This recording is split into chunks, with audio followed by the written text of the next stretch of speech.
Live from Minute Maid Park in Houston, Texas, Fox Sports Houston brings you Houston Astros baseball. Today on a gorgeous day at Minute Maid Park, it's Game 2 of this 3-game weekend series. The Astros meet the New York Mets. Good afternoon, everybody. It is BB and JD for a pitching matchup of R.A. and J.A. J.A. Happ likes to go by J. R.A. Dickey goes by R.A., but today he's going to be Ray Dickey in honor of J. Happ. You don't have to call me Johnson. Beautiful day for baseball. They are the principals on the mound today. R.A. Dickey, the knuckleballer for the New York Mets. He throws his knuckleball harder than most, but he's a solid major league starting pitcher. It took him a long time to get there, but pretty solid stuff from Dickey in his start against the Astros in New York. He ended up losing, but allowed 4 runs and 8 solid innings of work. J. Happ, obviously, a little bit different approach. He's going to throw that fastball up in the zone, try to get the hitters to chase, complements it with a good downward breaking off-speed pitch. That's what Happ features. That's what the Mets are up against here this afternoon. Mets roared from behind to win it last night, 6-4. Now coming up, keeping them in the ballpark will be an objective. They hit 3 late homers in last night's game. Hunter Pence, though, took Dickey deep in New York. We'll have the Astros and Mets in just a moment.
Houston is brought to you by the Progressive Insurance Group. For a money-saving car insurance quote, call 1-800-PROGRESSIVE today. Good day to eat and be outside. It's just one of those healthy days. A nice breeze blowing, great temperature, the sun. Bill Brown, Jim DeShays, Jeff Bagwell on a Saturday from Minute Maid Park. And the Mets are ready to get this game going. We'll give you their starting lineup in a moment as Jose Reyes is in the box. Taking ball 1 from J. Happ. Happ with 2 and 4 as his one-loss record of 5.75 ERA. Mets won the opener of the series last night. These two teams 2-2 against each other this year. Reyes fouls it back. He's having a very good year. The starting lineup is brought to you by Xfinity. Terry Collins has made out his card with Reyes the shortstop, followed by Justin Turner, David Wright, Jason Bay, Ronnie Paulino, Daniel Murphy, Scott Hairston, Fernando Martinez, and R.A. Dickey. Reyes hits that one out of play. And Jeff Bagwell, as you're joining us as you do on Saturday home games, you're looking at a revitalized Jose Reyes facing Jay Happ, who in April 21st lost to the Mets, giving up 6 runs in 4 2/3. But Reyes really off to a nice start. He really is. Well, he's such a dynamic player. He can do so many things. He can hit some home runs. He can steal bases. He's a hell of a shortstop. One of the premier players in the league. He just has to try and stay healthy most of the time, and he's had a tough time doing that as of late. But he's back doing his thing for the Mets right now. JD, last time out, Jay Happ had good numbers in Pittsburgh. Here's the club on the field. Yeah, he did. He threw the ball pretty well in that game in Pittsburgh. Defensively this afternoon, it's Leaborn and Pence in the outfield. Johnson, Barmes, Hall, Wallace around the infield. Humberto Quintero does the catching. Yeah, Happ to me he's been one of those guys this year where he's just kind of, it seems like so many of his starts is just this close to putting it all together, and then either has a bad inning, and you saw that line from his start in New York, and in that game I thought he really got pinched with the strike zone. I think it was a real tight zone that hurt him in that game. Yeah, he'll sail along for 3 or 4 innings and then run into a major speed bump. 1 ball, 1 strike. Well, that's kind of the learning curve for most pitchers, though, how they start out. Wandy was like that a few years ago. Pitching great and all of a sudden give up 3 or 4 runs in 1 inning. Bud was the same way. Kind of happened again last night, but I think it's just a maturity thing that you just got to keep working at it, and eventually it'll come. It's very hard for somebody just to come in and dominate right off the get-go unless you have absolutely dominating stuff. Now 2 balls, 2 strikes to Justin Turner, who had a couple of hits last night, his first 2-hit game in the majors. JD, you got to learn how to pitch up here, don't you think? I mean, you get in the minor leagues, the strike zone, as you said, might be a little bit bigger than it is here.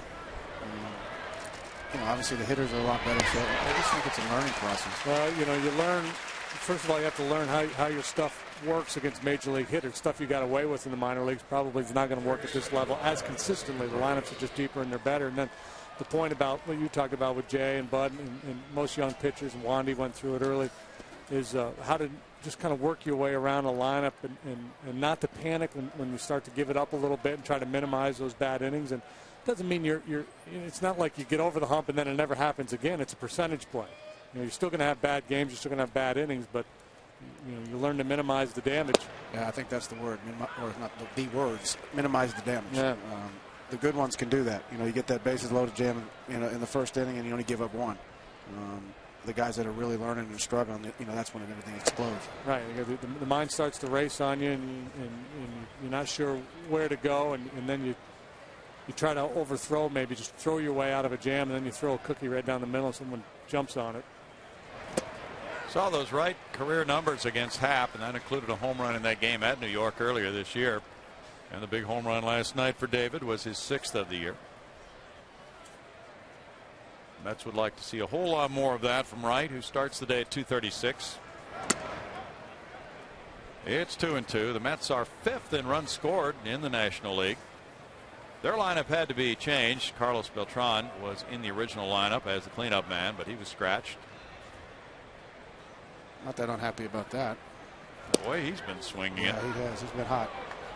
Although obviously I wish nothing harmful on him, but to have him out of the lineup, we'll just call it a day off for him. Yeah, apparently he woke up and had some problems with his right eye.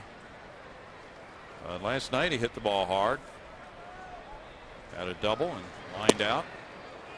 Probably the most talented player I've ever played with. As a matter of fact, I'll go, it for sure was the most talented player I've ever played with.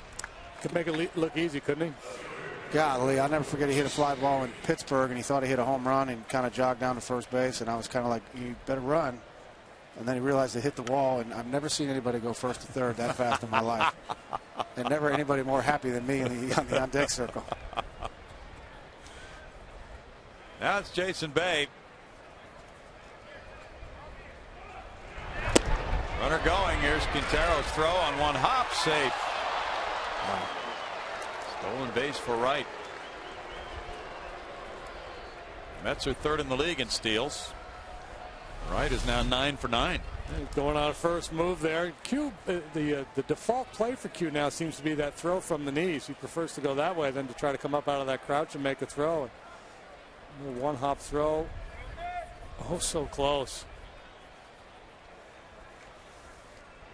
Well, that's the Fox Mo technology. You get a great look at it. Yeah. And they tell me that with the bright sunshine, it's much better.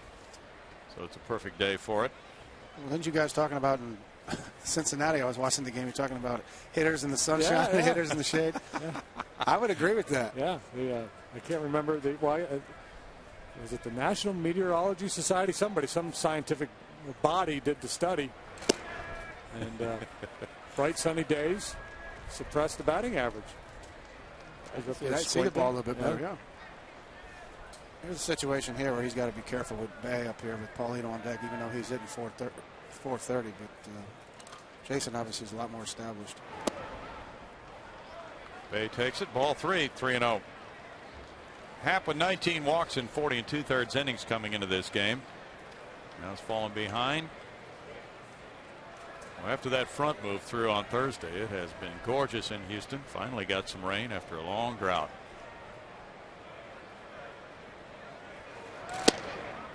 That's ball 4. Now back-to-back walks bring up Paulino. And Jeff was talking about Paulino's numbers.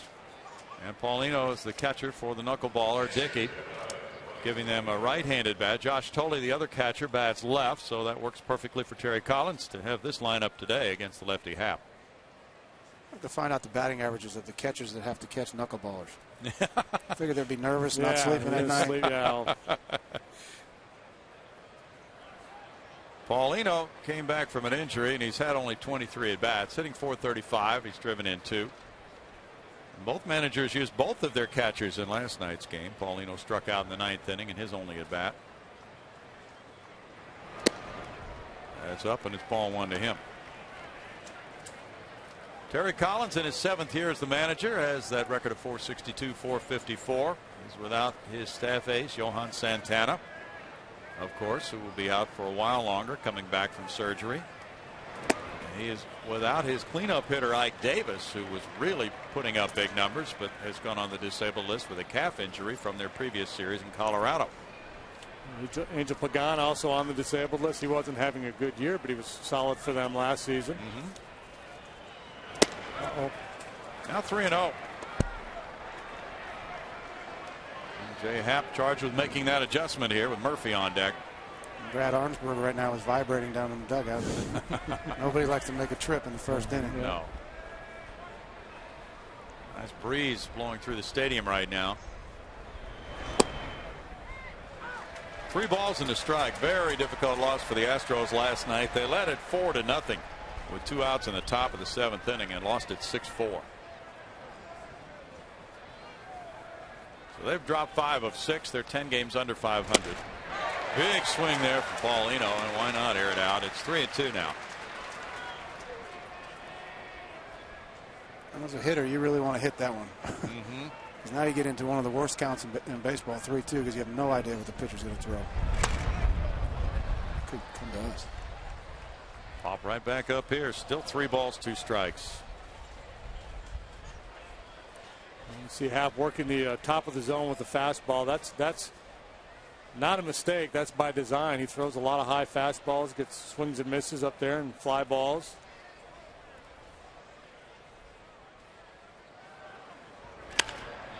That's hit to center. Michael Bourne pursues it over in right center. Jay Happ is out of trouble. No runs, no hits. Couple of men left. No score.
Failed to score in the first. Now the Astros come up with this starting lineup brought to you by Xfinity. Brad Mills going with Michael Bourne in center. Clint Barma shortstop. Hunter Pence right field. Carlos Lee left.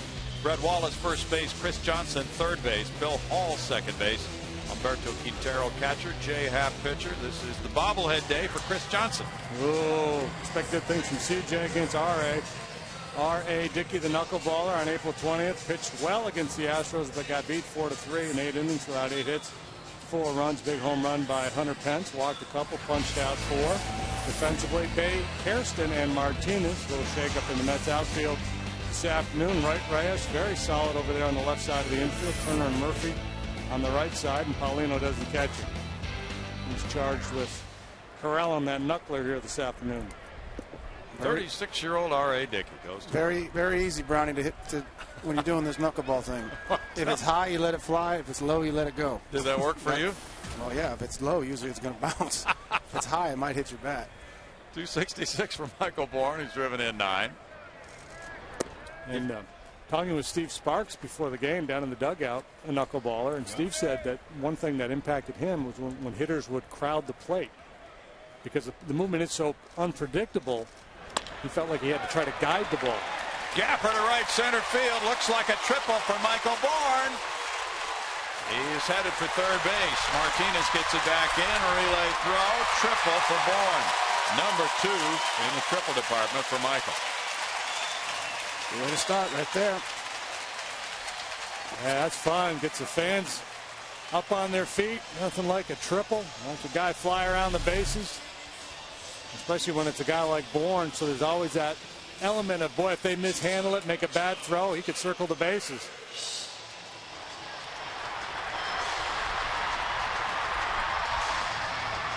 Michael now finally catches Carlos Lee in triples. Oh, God. The speed guys. Ball 1 to Clint Barmas. 175 for Clint. He's driven in a couple. I got my money on Michael this year. Got a chance to. Yeah. Well, for 38 games, Carlos had the lead on him. That's pretty impressive. It's 2 balls, no strikes to Barmas. You talk about a catcher not sleeping with a knuckleballer on the mound, and then you put a man on third base and having to handle that knuckleball. Extra pressure. That was a good one there. 2-1, and Jeff, the base runner in this ballpark, talking about a ball that might get by Paulino. You know, you can make a wrong decision here because that ball can kick right back to the catcher. Yeah, no doubt. But with Dickey throwing the knuckleball, it's not going to get back as quick. It's just going to kind of stay against the wall. If you get a guy throwing hard enough, it can come right back. Barney with an elbow almost. Yeah, he did the Biggio thing. He did. Did the lean in? He did. That's how you become the all-time hit-by-pitch leaders. You put a big pad on your thing and just stick your arm in there every time you got 2 strikes. What, your elbow? That's what I was talking about. Michael Bourne scores on it. It's out number 1. Barmas gets his 3rd run batted in. By the way, we need to congratulate your former teammate Craig Biggio for coaching at St. Thomas to another 5A TAPS state championship. Unbelievable. 2 in a row. And he had big hits from both Connor sides, in the yeah. semifinals and Cavan in the final game. Hey, there's a chance one of these years he may be honored at the baseball dinner. Keeps this up. That's true. Heroics from the boys, Connor and Cavan. How about that? Good stuff.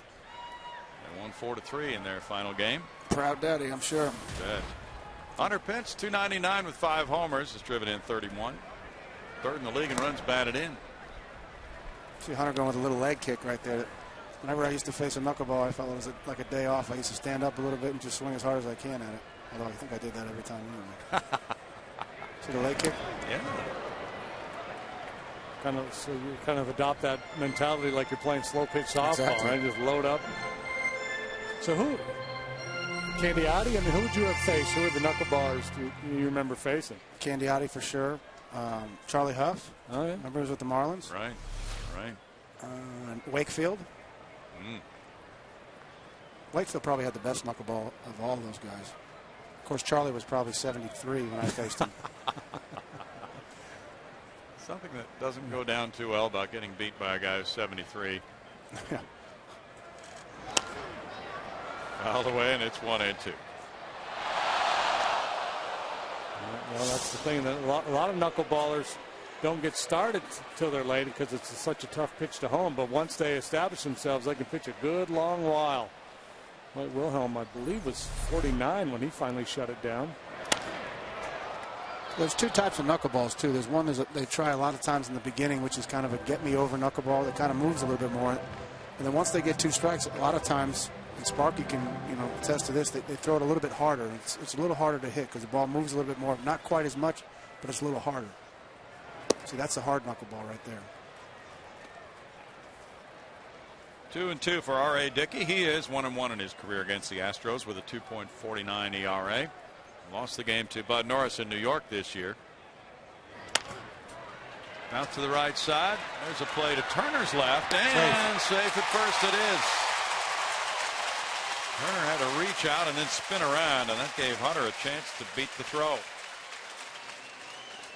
There's a situation there where it's kind of a kid up there that really hasn't been around that much, doesn't really know the speed of Hunter. Watch him turn and just kind of look. No big deal. No. Next time there'll probably be a little more sense of urgency. Good call by Chad Fairchild down there at first base. Carlos Lee needs one more hit for 2,000. There's strike one. He's on a 7-game hitting streak, 237, 3 homers, 21 runs batted in. He had a couple of knocks last night and a sac fly.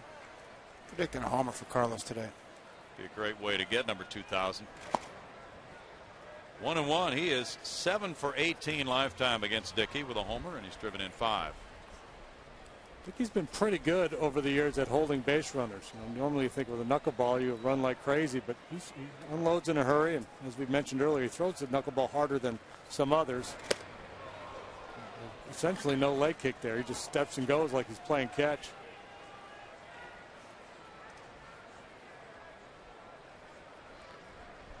During Carlos Lee's 7-game hitting streak, he's hit 407. Career numbers against Dickey. Into center field, looping in for a single in front of Hairston. 3rd hit of the inning, and that is number 2,000 for El Caballo. A milestone hit. Way to go, Carlos. There's the announcement on the big scoreboard. El Grande. El Caballo being honored on El Grande and getting a standing ovation from the faithful here this afternoon. He's the 9th active player to have 2,000 hits and 300 homers.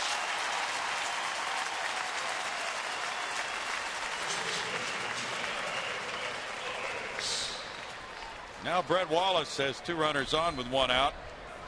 Wallace is hitting 407 here at Minute Maid Park. That's the leading batting average at home in the National League.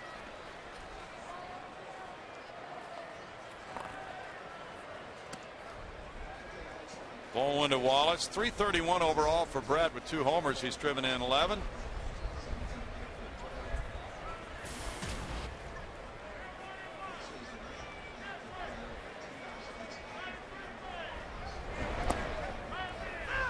That's a strike, and it's a 1-1 count. Wallace 2 for 8 against Dickey.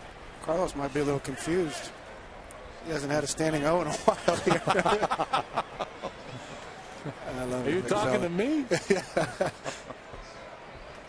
nice moment for a guy who's been playing this game for a long time. Sure is. There's a 2,300 club. Pudge and Alex. Chipper Jones is there. Vladdy. Tejada. Good group. Great group. Foul back. Didn't we see Miggy's 300th home run? Yeah. And he only has 301 now? Didn't notice that. Hey, Carlos got his first hit in May of '99. And that was a homer off another knuckleballer, Tom Candiotti, in his first major league at bat. Yeah, well, every couple thousand hits comes off a knuckleball. How about that? He got hit number 1,000 in May of '05 at Minnesota. That was a double. Last year hit his 300th homer. No, in 09 he hit his 300th homer.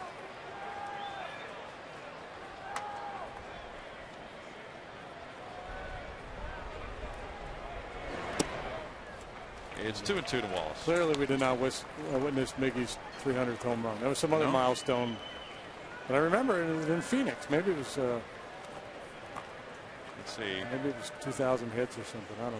Okay. 2,500. Who knows? Anyway, because he had 15 home runs last year. Swing and a miss, and no, foul ball. Runners are moving up. That's the thing about a knuckleball. It's hard to tell sometimes. Yeah, because the late movement, the funky movement creates some strange contact. And the catcher can't handle it, so you're not sure if the ball was fouled off or just boxed by the catcher.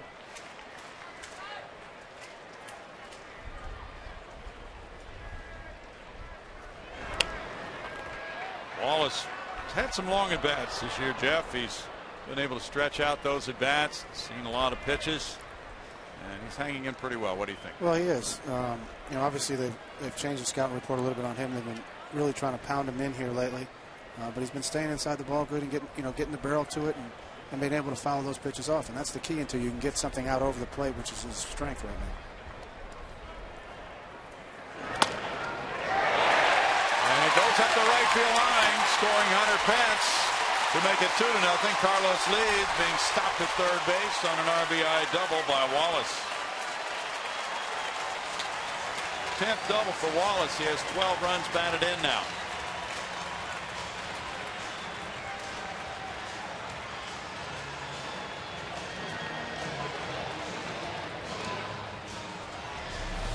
Astros doing a nice job with the knuckleballer here in the early going as Wallace knocks this one right down the first baseline into the corner. Karam a little problematic for Martinez out there. Dave Clark not taking another chance of sending Carlos. Last night was a rough one on the bases for the Astros. Chris Johnson, the batter. Strike one to CJ, 195, 4 homers, 14 runs batted in. Fans got his bobblehead today with the pink bat for CJ. Fielders have moved in, playing it halfway. It's 0-2. 2-run first for the Astros. A hit here would really give some working room to Jay Happ. I bet CJ's been thinking he's been 0-2 for a long time, knowing how hard he takes his at bats. Yeah.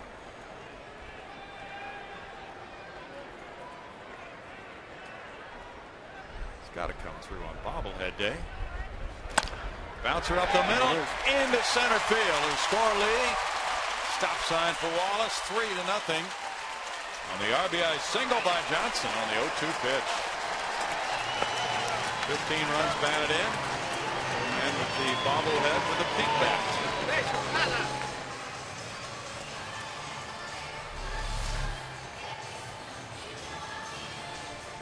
Dickey finishes in very good position to handle a comebacker, but that one just had a little bit too much on it. Bounced up over top.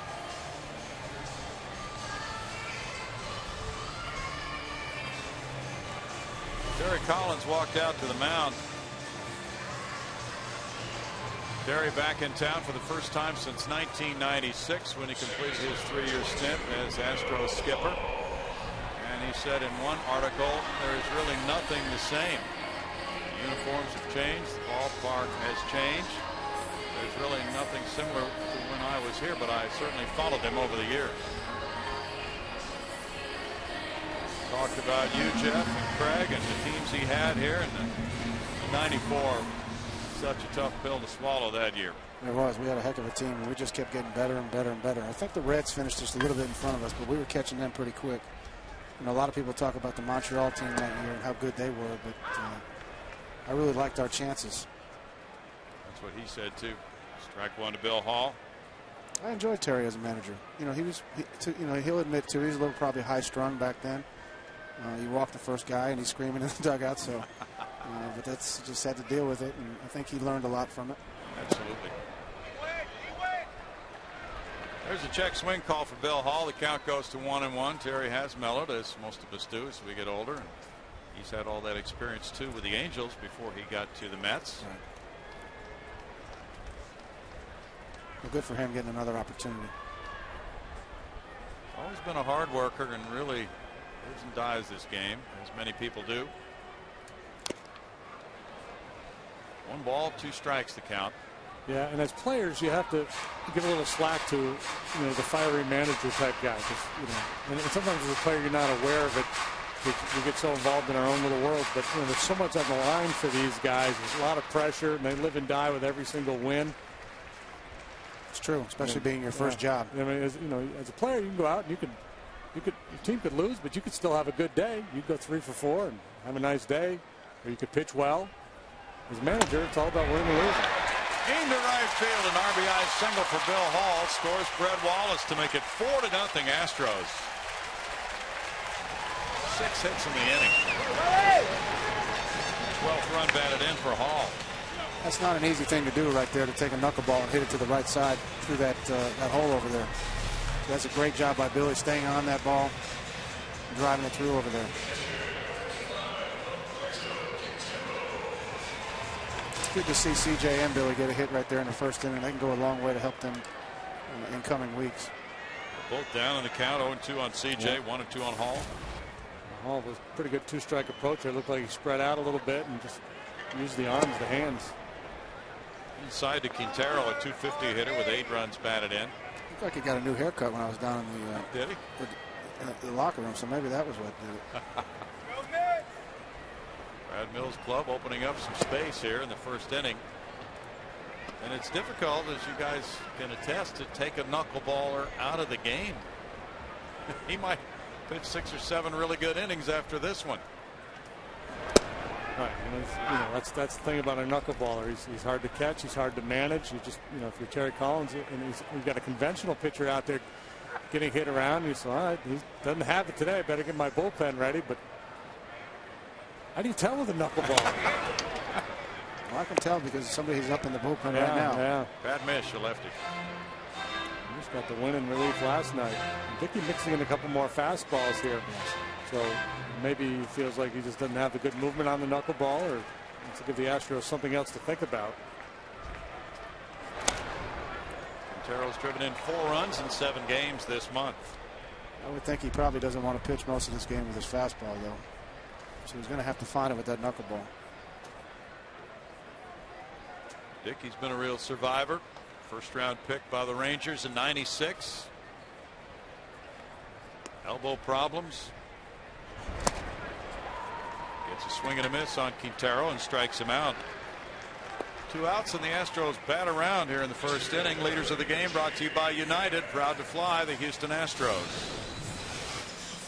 The best hitter in Major League Baseball right there, Jay Happ.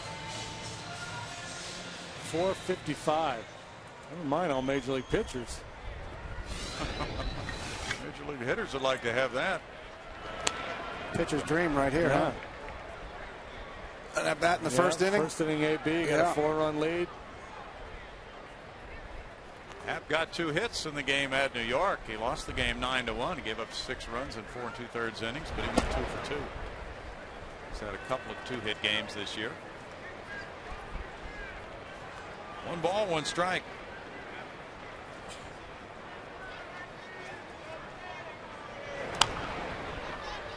It's 1-2. R.A. Dickey, what an engaging fellow, they say. He's from the University of Tennessee, born in Nashville. And last year he was 11-9, had a 2.84 ERA, 7th best in the league. Claims to climb Mount Kilimanjaro during the offseason for charity. Voracious reader. He was an English lit major at Tennessee.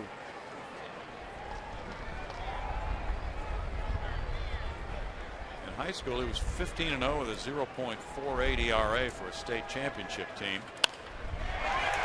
Shortstop Reyes backhand, sets up and throws out Happ. And the Astros make some hay in the first inning, scoring 4 times on 6 hits. They really got it rolling, including hit number 2,000 for Carlos Lee.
First inning to take a comfortable lead, and Kids Free All Summer, presented by Minute Maid, is back and available for every home game this summer. For every full-price adult ticket you purchase in the outfield or view deck sections, you get up to 2 free tickets for kids 14 and under. Just visit Astros.com for tickets. And Bill, both kids, adults, everyone enjoying a beautiful day at the ballpark here today. Absolutely gorgeous, Patty. And they also enjoyed that first inning, and now 4-0 is the score, with the Astros piling up that lead for Jay Happ as they batted around, and Humberto Quintero might be catching some ribbing. He's the only guy who didn't put the ball in play in the first inning, but still 8 more innings to go at least. Daniel Murphy, 245, 2 homers, 11 runs batted in, leads it off in the second. Filling in at first base for the injured Ike Davis, who takes strike 1. Jay looking for efficiency here in the second. He threw a lot of pitches in that first inning. He's got this nice comfortable lead, can be pretty aggressive. 1-1 to Murphy. You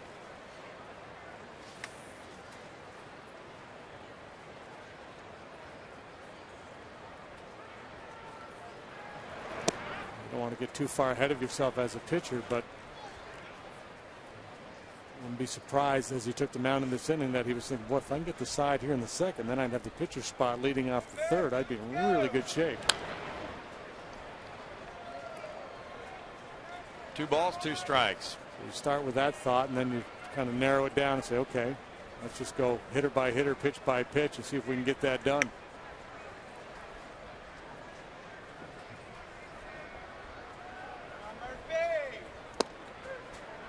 That's strike 3 call, first strikeout for Happ. Let's talk about, JD, when a pitcher comes to the ballpark and he's starting that day, he looks at the other team's lineup card, and then what process takes place after that? Well, now, you know, there's meetings with the pitching coach and the catcher, and they'll go over each hitter and how they want to get him out. And Arnie's got all kinds of, he's got reams of paper of information of what guys do against certain pitches, what they do in certain counts. So they'll kind of go over all that and formulate a game plan. And then, you know, you just try to be like everybody else. You go take your BP. Some guys are real finicky. Some guys are real, you know, don't talk to me. I don't want to talk to anybody on the day I pitch. Leave me alone. Other guys just treat it like another day at the ballpark. Quintero and Johnson with the pop-up cue, moving over and failed to catch it. That sun is very, very difficult today. A little wind, too.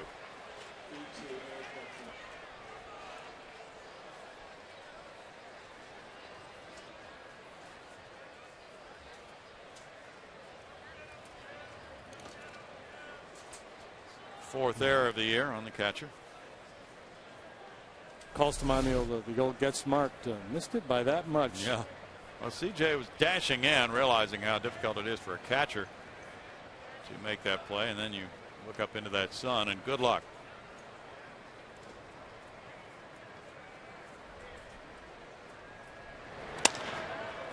Fly ball to center field, Michael Bourne. You know, to get back to your question about a pitcher, the first thing I would have noticed if I were Jay Happ today when I looked at that lineup card, I would say, hey, no belts on today. That's a good thing. Yeah. Do you spend a lot of time then as you're going through the pregame routine thinking about, all right, you know, if I get this guy, so-and-so's next, or, you know, do you really lock in on the order of the hitters? No, I think more you just try to keep fresh in your mind. You try to be aware of a hitter's strengths and weaknesses and how you want to try to get him out. Fernando Martinez hit a pinch 2-run homer last night. You know, sometimes they'll say, you know, there'll be kind of a general idea that, hey, we're not going to let this guy beat us in this series or in this game. But I honestly, I don't ever remember being in a meeting where I was told, whatever you do, don't pitch to this guy. You know, you have to let players go out and kind of react to situations to a degree as well. How about pitchers you played with, Baggy? Who would be at the top of the list for intensity? The Rocket, maybe? Randy Johnson, the Rocket. Yeah. Andy's pretty much there, too. And it's funny, you say that, and those are probably 3 of the best pitchers. Yeah. Line to right. Hunter Pence backing, turning, watching it bang off the wall. And then throwing it in towards second, but it's a double for Martinez, hit number 1 for the Mets. I heard Holiday's the same way. Just kind of like it's their day and that's it. But you know, even Randy, I mean, I could talk to Randy. It wasn't a big deal. He was just kind of in his own world, but you could still talk to him. And Rocket's the same way. You could talk to him, but once they crossed that white line, it was all business. Martinez getting the start in right field with the injury to Beltran. Ripped that one, and he hit a very impressive homer last night. R.A. Dickey's 1 for 11.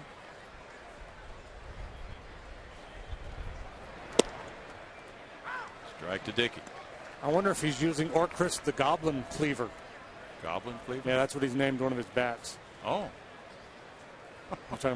It's from Tolkien there, The Hobbit. Okay. You guys come up with some information, I'll tell you what. You guys are special. The Goblin Cleaver did not work. No runs, 1 hit, 1 error, 1 left. 4-0 Astros.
Proud sponsor of youth baseball leagues in your local community. If you'd like to learn more about Chevy youth baseball programs, go to youthsportswired.com.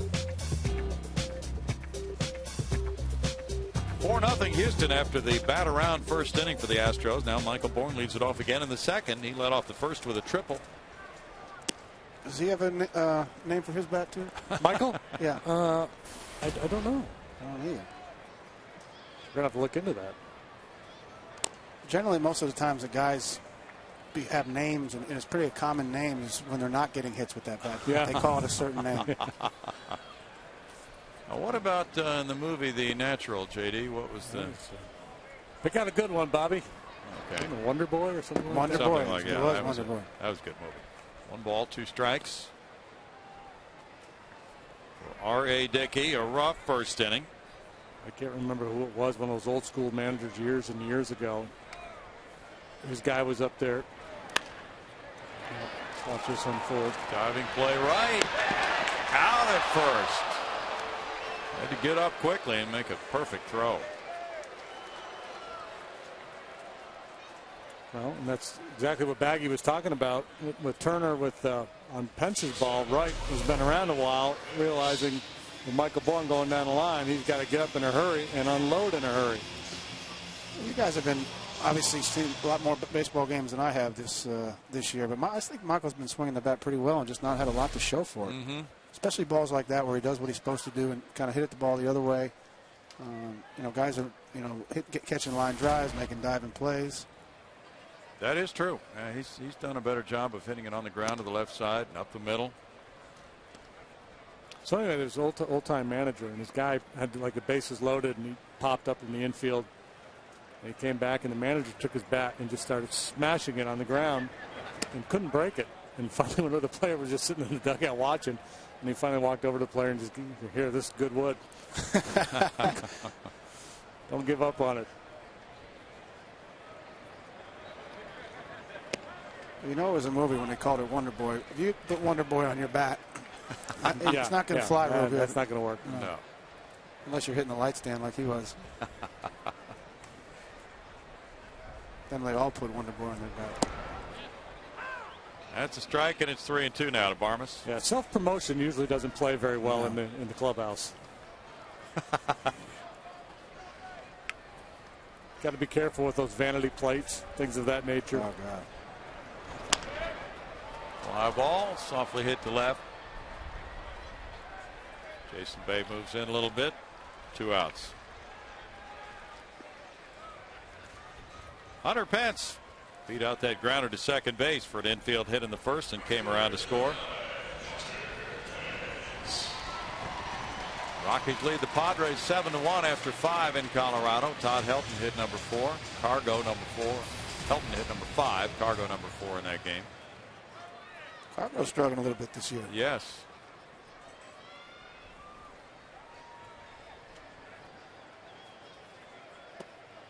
Mets just came from Colorado. There is ball 1 to Hunter Pence. Now they'll go home after this road trip ends tomorrow.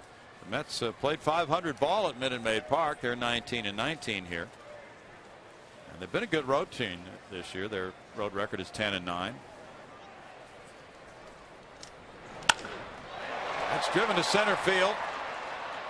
Hairston with a catch. In the second inning, it goes 1-2-3 for Dickey, and it's 4-0 Houston.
With a 4-run lead over the New York Mets. And joining me now is Dr. Walter Lowe, team physician for the Houston Texans, Houston Rockets, a lot of the local area teams. And we're here to talk about a great new partnership that you are a big part of. Tell us a little bit about the Ironman Sports Medicine Institute at Memorial Hermann. You got it right. That was great.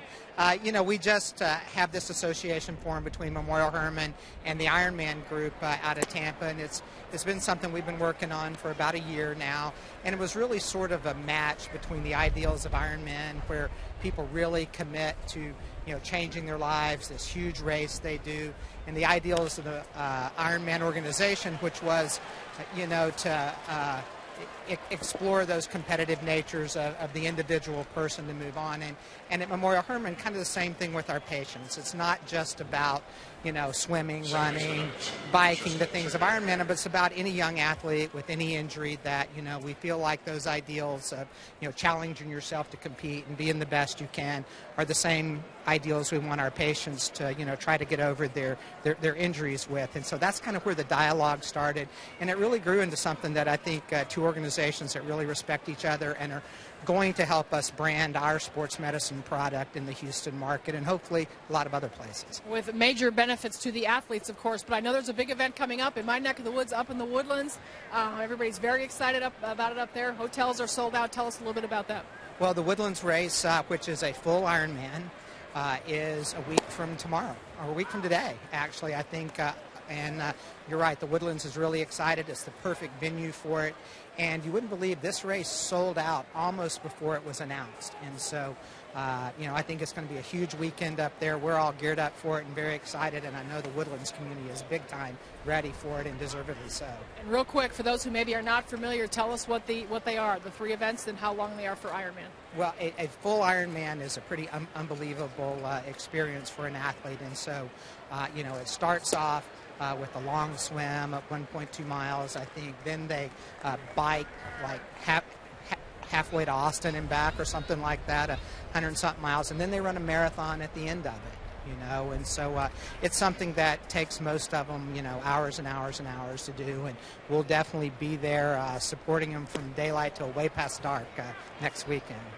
No big deal. You do all that bike riding and then just go run a marathon. You're not going to participate. You're just going to be standing by supporting, right? Oh, come on, look at me. Do you think I have any chance of getting through that? But, it is addictive. You kind of think, well, maybe if I went on The Biggest Loser, I could do Ironman next year or something like that, So it'd be a blast. Yeah, I don't think you have to go that far. All right, thanks so much for being with us. We look forward to it. And, JD, I know you're up there in the Woodlands as well. I expect to see you out there doing this race. Unfortunately, I'm going to be out of town. Otherwise, I would. Yeah, I'm sure you would. I just did the triathlon here the other day, as a matter of fact, the potato triathlon. Really? Yeah, I had the skillet potatoes, the potato salad, and the potato chips all on the same day here in the press lounge. Yeah. Well, I'll tell you one thing I know you could win, because I saw you suck down a milkshake in the press dining room literally in less than 10 seconds. That was good stuff. And I'm not even making that up. Yeah, they had those Bluebell demo milkshakes out in the press lounge today. They're just out of this world. Sounds good. Reyes led off with a double. Now Turner has a 2-2 count. You mentioned a triathlon around JD, and he turns it a whole different way.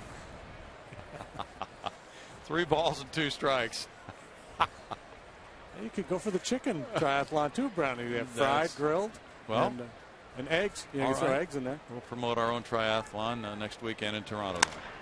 Line shot into right center field. That'll score Reyes and make it a 4-1 game. Ball dropped, but there's a recovery by Bourne. RBI single for Turner, his 4th run batted in, and the Mets are on the board for the first time.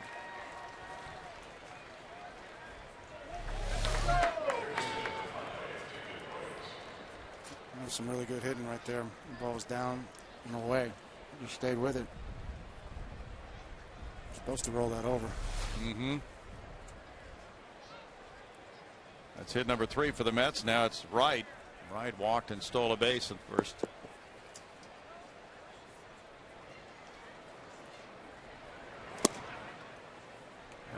And it's obviously still very early in this ball game, but the way the Astros bullpen has struggled lately, that's one of those things that Brad Mills, I'm sure, has always got at least in the back of his mind as the game moves along. And Jay, because of the way he pitches, typically runs a high pitch count.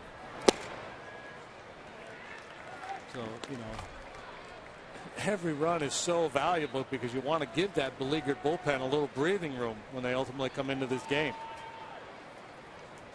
Last night was the Astros' 10th blown save. That's tops in the National League. This one gets away from Quintero, and Turner advances. So there goes your double play opportunity. Brad Mills talks so much about outs and bases. You get a chance to get an out, get an out. Don't give any free bases. Limit the walks, knock the ball down, hit the cutoff man, all those little things that prevent the other team from moving up 90 feet. They call that winning baseball. Yeah. And in this era, it's even more important because the balls aren't flying out of the ballpark, and there's more low-run games. There's more emphasis on smart play. 3-1 to right after the wild pitch on Happ. I'm not sure I agree with that call. I think they said wild pitch. Maybe they didn't. We'll check. Fly ball to right. Hunter getting in a position to throw to third base. Now he makes that long throw to third. And on one bounce, made it pretty close. Ball bounced up a little bit high.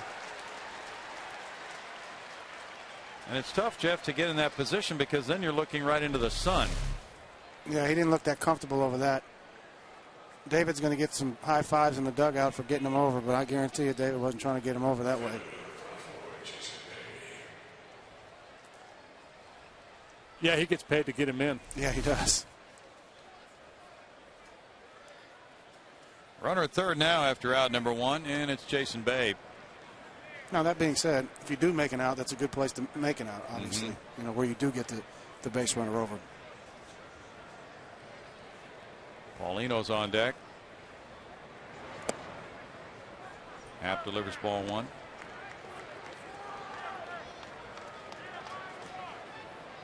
Cincinnati 2, St. Louis nothing. Bottom of the third in Cincinnati. Brandon Phillips hit his 5th. Ramon Hernandez his 4th. Reds got another walk-off win last night with a Joey Votto hit winning it. What's their story over there? They had 45 last year, I think, something like that. They had a bunch. Not walk-offs, but come from behind ones. Yeah. They just really get it going when it counts. 2 balls a strike. What would be your favorite if you had to pick between St. Louis and Cincinnati, Jeff? Oh, wow. I like St. Louis's pitching better, but their bullpen at the end obviously is struggling a little bit. I think, I really think, their offense is, when Pujols starts hitting and you got Pujols and Holiday and Lance, and the other kid, Cody Rasmus, is playing real well. I like their offense too. So if the Cardinals make a trade down, in the trade deadline and get somebody that can help them as a closer, I still like the Cardinals. Bay strikes out. Number 2 for Happ. Now, Cincinnati's got some good starters, but they're a little inconsistent. Well, we saw that the other day with Volquez. Yeah. Well, he's got great stuff, but he couldn't find the strike zone. There's an example again of a guy who's paid to drive in runs with a man on third, wanting to swing the bat, and Happ able to take advantage with that chin-high fastball. Ronnie Paulino hits it in the air. Little haul back. Hunter Pence is in, calling him off. And in the third, the Mets get a run on 2 hits. They strand a runner at third base. It's 4-1 Houston.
Right.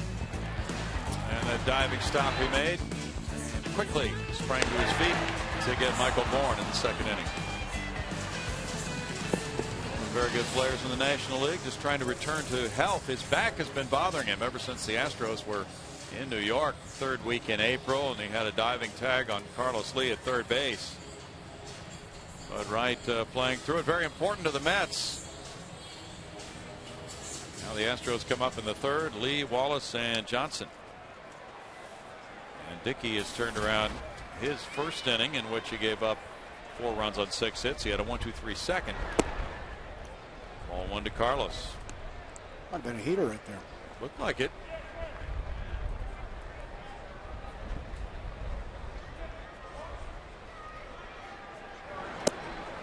Dickey evolved over time from a pitcher who had a knuckleball into a knuckleball pitcher. Throws it about 70-75% of the time. I guess on any given day those numbers will go up or down depending on how he's feeling with that knuckleball. He's gone fastball, slider, knuckleball now to Carlos, so he should have him thoroughly confused by now. Bouncer and Reyes to his right. Takes care of out number 1. Reyes' arm is not a problem. No, it isn't.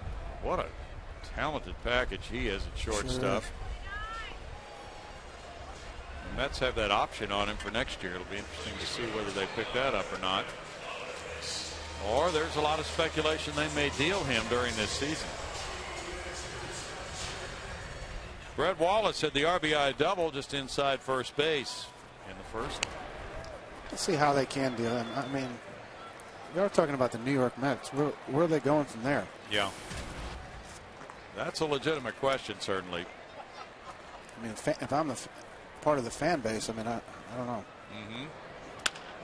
Bouncer off the glove of Dickey. Karem's out, and Reyes plays the Karem. 2 outs.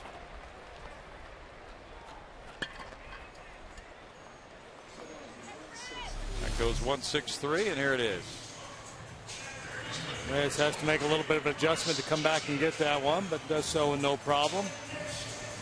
It's like you were talking about Brownie back there in the first. Sometimes the knuckleball will get hit around for a while, and then he'll settle in. And appears to be the case. It's just hard to define, isn't it? Chris Johnson takes strike 1. He had the RBI single up the middle. I mean, it applies to every starting pitcher, but it just seems more common with a knuckleballer. Oh, now he's got a red ankle to go with that pink bat on his bobblehead. No balls, 2 strikes. Jay Happ got the early run support. Did a nice job, though, getting out of that last inning with only 1 run, though. That's true. Could have gotten ugly.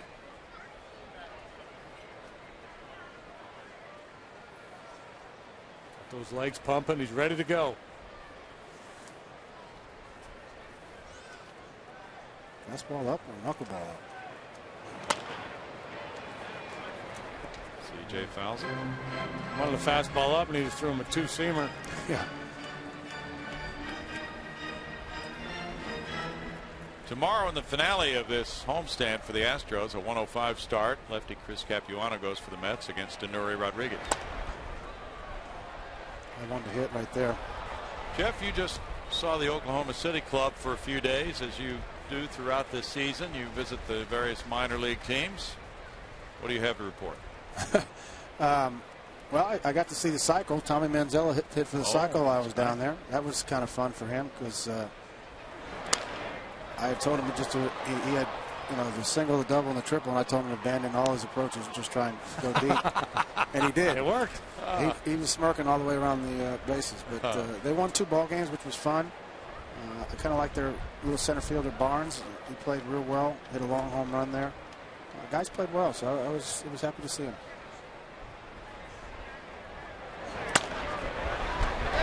That's a fair ball off the right field line for CJ. Whoop, blowout. Yeah, it's going to be a single. The ball kicked over to Martinez, who got that Karem cleanly, and Johnson's 2 for 2 on his bobblehead day. I'm so sure he knew where that was going once he hit it, but hard to hit a knuckleball down first baseline. Oops. Yeah. It's almost close to catcher's interference. Yeah. A little wobble there as he starts to make his turn, and one base is likely all he would have had anyway. So, in terms of any immediate help at AAA, anybody jump out at you? Not right now. I mean, it's we got some guys getting some at bats in down there. We got Anderson Hernandez down there. Kobe's playing first. Kobe had a couple hits my last night there. But it's kind of early in the season. Everybody talks about Jordan Lyles here, and I still think he needs some more time. And I think a lot of people think he needs some more time. But we'll have to wait and see. Obviously everybody there is capable of playing up here. I wouldn't say you have an absolute everyday player down there at this particular time. But things can change in a heartbeat. Yeah, because a lot of times you're just looking for the guy that can come up and be an extra bat on the bench or an extra arm in the bullpen, things of that nature. That's kind of the nature of the business. You break camp at the end of spring training, and certainly guys are frustrated to go to AAA, and guys are excited to go to the big leagues. But it's a very fluid situation. Yeah, and it's with every club the same way. A lot of your big prospects generally are in Double A. That's where they kind of, a lot of guys go from Double A to the big leagues. Shallow right, Martinez chugging in, and he gets there. In the third, no runs ahead. A man stranded. It's 4-1 Astros.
Astros in the top of the fourth, and be sure to visit your local Lowe's to cast your Major League Baseball All-Star ballot and enter to win a trip to the All-Star game.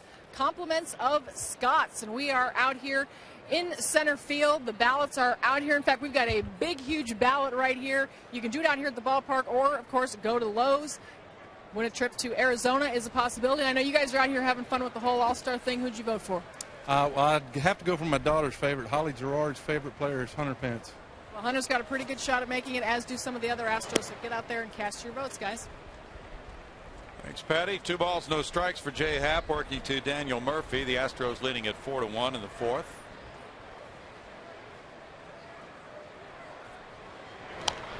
Foul back. Jeff, the first time a player goes to the All-Star game, that usually is the most memorable time, just because of that experience. It takes a few years to get to that point. What was your experience? It's overwhelming. Get in the locker room with all the best players in the National League. You're sitting there in between guys that all year you wouldn't be sitting next to. And it is quite a thrill and quite an honor. So it's something that every one is special. It really is. But obviously your first one is probably the most special.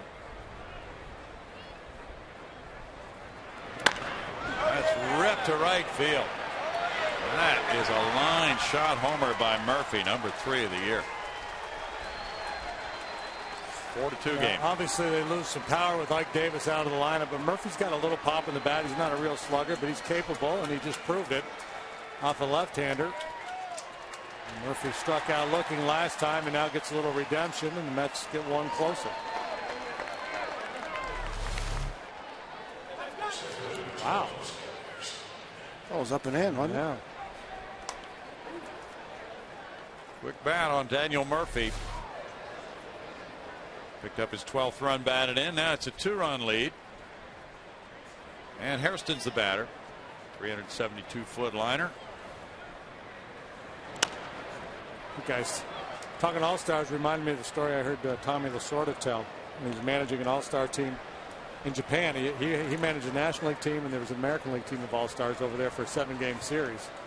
And he said, I know these guys, they just want to come for a vacation. They're getting a nice paycheck, and they weren't really going to play all that hard, treating it as an exhibition series. So he went to Bill Madlock, and he said, look, Mad Dog, you're one of my favorites, so I'm going to tell you this and nobody else. The winner of this series, the MVP, is going to get a car.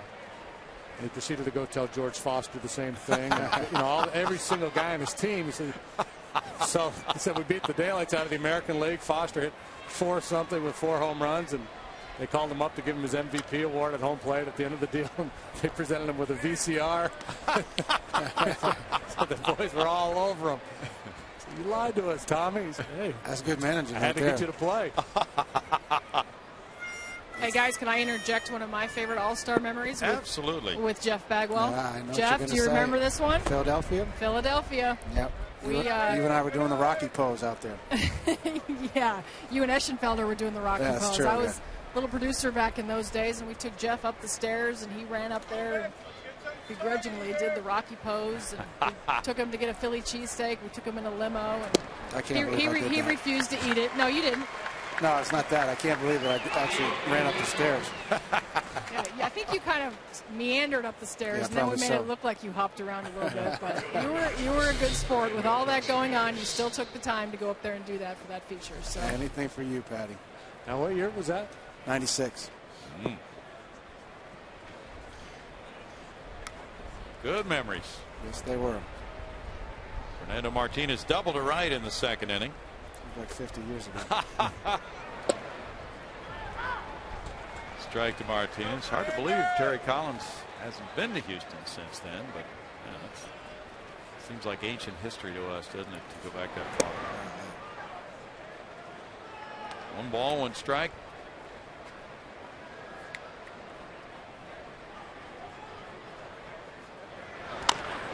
Little chopper to the right side brings in Bill Hall.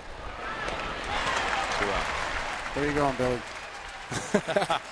Billy was going into the dugout. Well, play it off. Come on, smile. You could try it.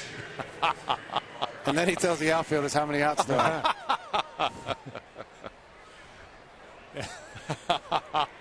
Apparently just 2. Yeah. Dickey grounded out in the 2nd inning. How about Votto the other night? Were you watching the other night when they make the 2nd out in the inning? We've got a man on base, and he starts throwing the ball around the infield. No, I did not see that. Yeah, I did. But Phillips, the ground ball to Phillips, and throws the Votto for the out, and Joey starts firing it around. Yeah. It can happen, I promise you. You know, you associate that usually with July or August, but it can happen anytime. Thank God for scoreboards. No balls, 2 strikes for Jay Happ. I've been running on 2 strikes a few times, looking up the scoreboard, make sure I was running with 2 outs. There's an art to it. Swing and a miss, and that's a strikeout to end it. The home run by Murphy pulls the Mets to within 2. 4-2 Astros in the 4th.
1976. Mike Schmidt raises cheers in the Astrodome when he strikes out. Because the Astros had a promotion. If Mike Schmidt strikes out, everybody gets a free beer. It was Mike Schmidt, please strike out day at the ballpark. Wow. Now that's marketing. That is marketing. Let's go, Jamie Hildreth. Strike to Humberto Quintero. He struck out his first time up. Now, how would you feel if you walked into a ballpark on the road and they had a promotion for Jeff Bagwell striking out? Two things. I knew that everybody was going to get a beer because I probably was going to strike out. And the other one means I was probably a pretty good player. Well, that's a good point. We had it with Randy Johnson, didn't we? When Randy was here, they were not, I don't think here, but some bar in town. Whatever unit's ERA was is what they sold. That's right, the price of a beer. Price of a beer. Yeah. Forgot about that. Yeah, of course, then there was Foamer night back in the day in the Dome, and that little orange light would come on. And if an Astro hit a home run, everybody got a free beer. And I think they used to do it for strikeouts, too. Well, yeah, Larry Durker tells that story. What happened was they didn't have very good teams in those days, so that was a good promotion to have for the fans who were there. But they weren't hitting home runs. So they changed the promotion to strikeouts for Astros pitchers. So if there was a light on the scoreboard that was turned on, Astros pitchers struck out a guy, everybody got a free beer. Obviously, Nolan was not with the team. No, he wasn't. But Dirk was pitching a no-hitter against Montreal, and he struck out Pete McCannon about the 7th inning with that light on. Everybody went up to get free beer, and a lot of them missed the rest of his no-hitter. Fly ball over shortstop. A hit for Jay Happ. A broken bat single for his 6th hit of the year. And keep his average up. Of course it's a hit for Jay Happ. That's what he does. He's 6 for 13. Birds fly, fish swim, Happ hits. Goes down through it. Yeah, good looking swing. And I believe Dirk tells the story back in the day, they would turn around and they'd kind of rub up the ball and they wait for the light. You know, if they had 2 strikes on the guy, they'd wait for the light to turn to try to get everybody a beer. Gotta appreciate that. Yeah, it's a way to help your popularity. Strike to Michael Bourne. He tripled and scored in the first. There's about 5 to 6 guys in that dugout that are really unhappy with J.A. Happ that he's hitting this well. Yeah.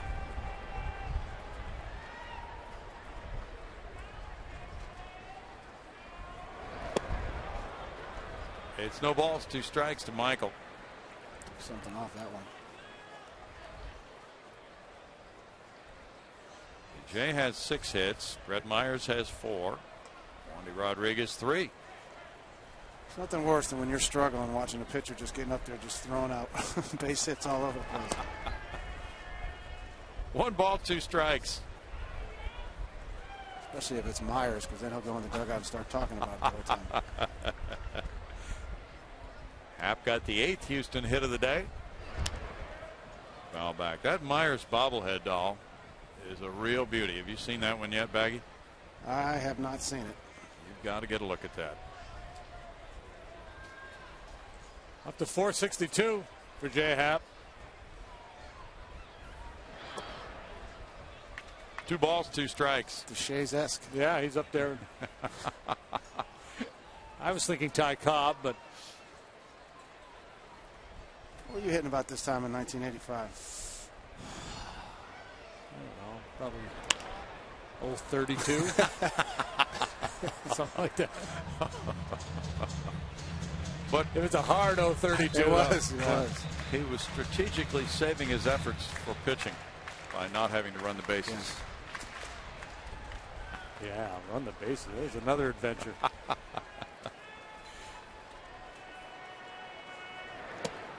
Swing and a miss, and Bourne's down on strikes.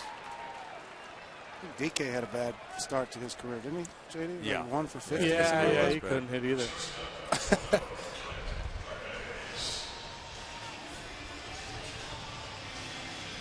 Now Clint Barmas got an RBI on a ground out in the first inning. He's 0 for 2.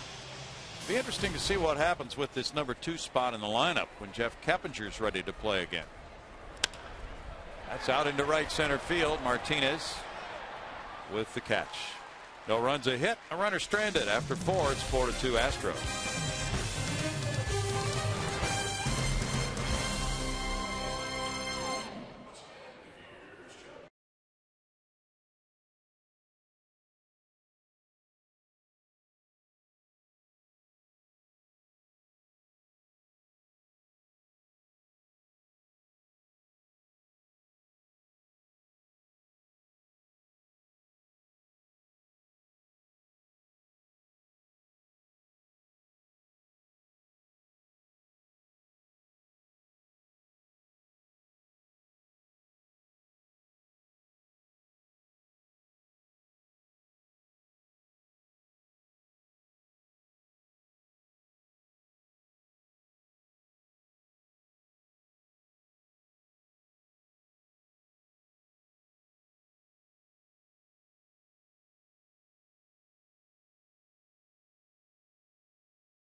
TNT Trivia, and here's the question. There are only 4 number 24s retired by Major League teams. Who are they? Think it over. A little clue for you guys. Not that it's a clue, but a little tidbit. I was number 24 for a portion of my softball career. 14 and 24, so I'm in good company. Did you wear that number for any particular reason? No. No? Okay. Just liked it. Did they retire your number? Nope. No, I do have one distinction, though. I was the only girl in Cape Coral Little League softball to be ejected from a game. Oh, no. Yeah. Nice. How did that happen? It was a bad call. I threw my glove down on the ground and then kicked it into the outfield. I tagged the runner going. I was a shortstop, and I tagged the runner going from second to third, and he said I missed the tag, and I knew I made it. I was kind of emotional that day. We haven't seen that side of you, Patty. No, it's probably the last time it ever appeared. Okay. I learned my lesson. Jose Reyes pops it up. Red Wallace comes over. Bill Hall. Oh. Watch out. Well, that's, Patty, sometimes you have to snap. Sometimes you just got to let it out. It was one of those things I was trying to rally my teammates around me. Right. Good leadership. It was leadership. Wasn't too much around you since you got kicked out. Nobody went with you. No, I left the field and walked across the street to my grandma's house, literally. She lived on the corner. Yep, go to grandma when things get tough. Now Turner takes strike one. Turner has an RBI single and 2 trips. Well, Willie Mays. Yeah, sure. Jimmy Wynn.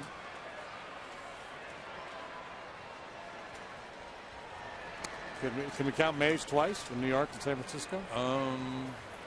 No, we can't. We got a ruling from the judge. We're not allowed to do that. Somebody from the Reds? Yes. Somebody from the Reds, number 24, Cincinnati. Tony Perez? Doggy? I think that's right. 2 balls and a strike. We need one more. Got to be somebody from the Yankees who's 24. They retired every number 1 through 10 except for 6. And 2. And 2. Yeah, they'll get to 2. Roy White, not worthy. Had a nice career, though. Yeah, he had a real nice career. He sure did. 2 balls, 2 strikes. One more 24. Might be elusive for us. Jim Rice is not retired yet, right? I don't think he is. Wallace for that play, 2 outs. We're going to get it right here. All right, guys, here's the answer to the trivia question. You got 3 of them. You got Jimmy Wynn with the Astros, Willie Mays, Tony Perez, and Walter Alston with the Dodgers. Kevin Eschenfelder's up here beside me. He got all 4 of them. Oh, that's not surprising. He's a real whiz. Yeah, back to Philadelphia, up the steps for Kevin. Champion. David Wright walked, stole a base, and flied to right. That's PhD level there. Managers' numbers like that. That's right. Yeah. Walter Alston had something like 23 one-year contracts to manage the Dodgers.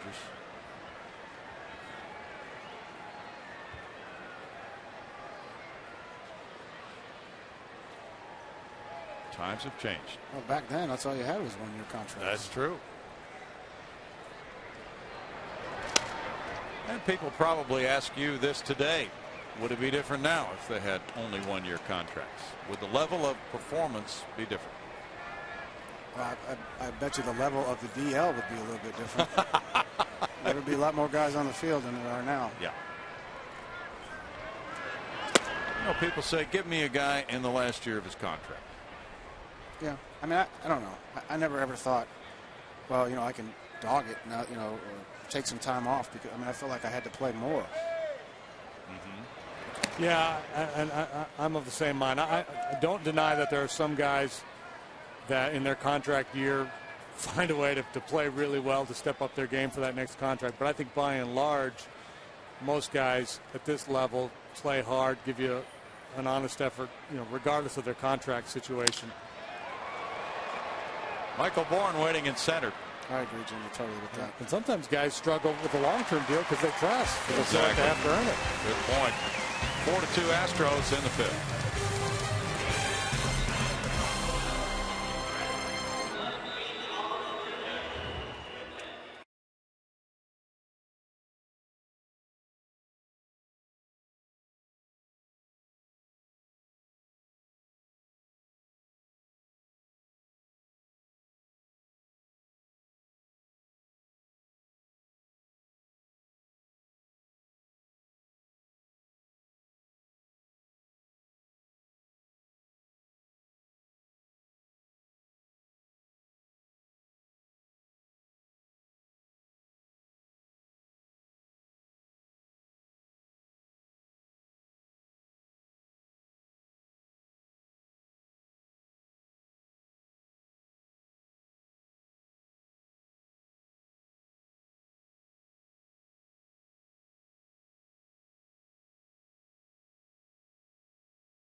And Bayou Bash is Saturday, May 28th before the 6:05 game against the Diamondbacks. Bayou Bash will be open to all fans with a game ticket to enjoy crawfish, drink specials, and more. Fans can also visit astros.com/Bayou for a special discount ticket offer, including food and drink. Bill?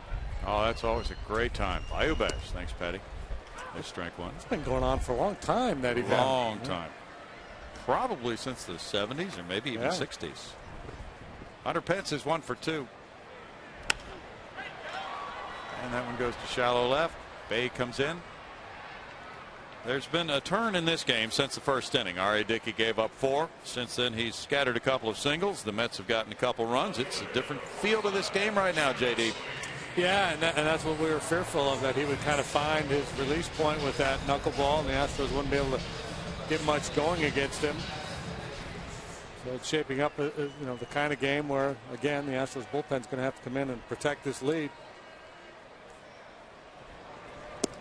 Carlos Lee looks at ball 1. He singled and scored in the first. That was hit number 2,000 for El Caballo. Carlos is standing straight up and down, trying to play this like a softball game right here. It really is. Yep. Do a little Babe Ruth shuffle. Yep. Step together, swing. Ow. Yeah, that hurts. Rolled out to second, turn it over to first. 2 outs for Dickey. You know, that's a little bit of a fallacy in this game. They always talk about guys getting jammed and how it hurts. Generally, if you get jammed really well, you don't even feel it. Like, goes right through your hand. Really? It's the balls off the end of the bat is what kills you. Okay. Because it rattles your entire hands, especially when it's cold. But jam, I did actually hurt my hand. I got jammed by Brett Saberhagen 4 consecutive at bats. That kind of hurt a little bit. But other than that, it's balls off the end of the batter, which really hurts. If you get jammed, you can get that kind of concussion kind of thing in your thumb, maybe. But that rattle is an end of the bat thing.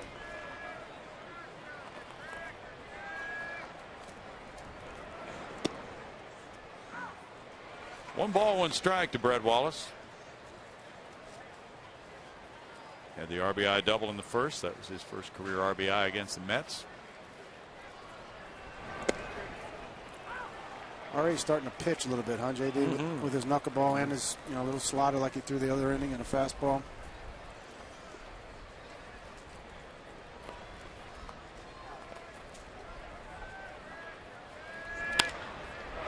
Wallace to left. He's going to round first and head for second base with an opposite field double. He does that well. 2 doubles today. 11 for the year.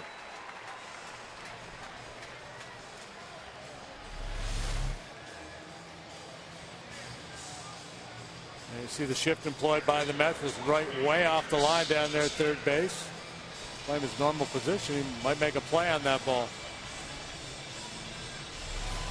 Well, it just goes to show you it's not that easy to hit a knuckleball the other way like that. And we've done it a few times today. Bet.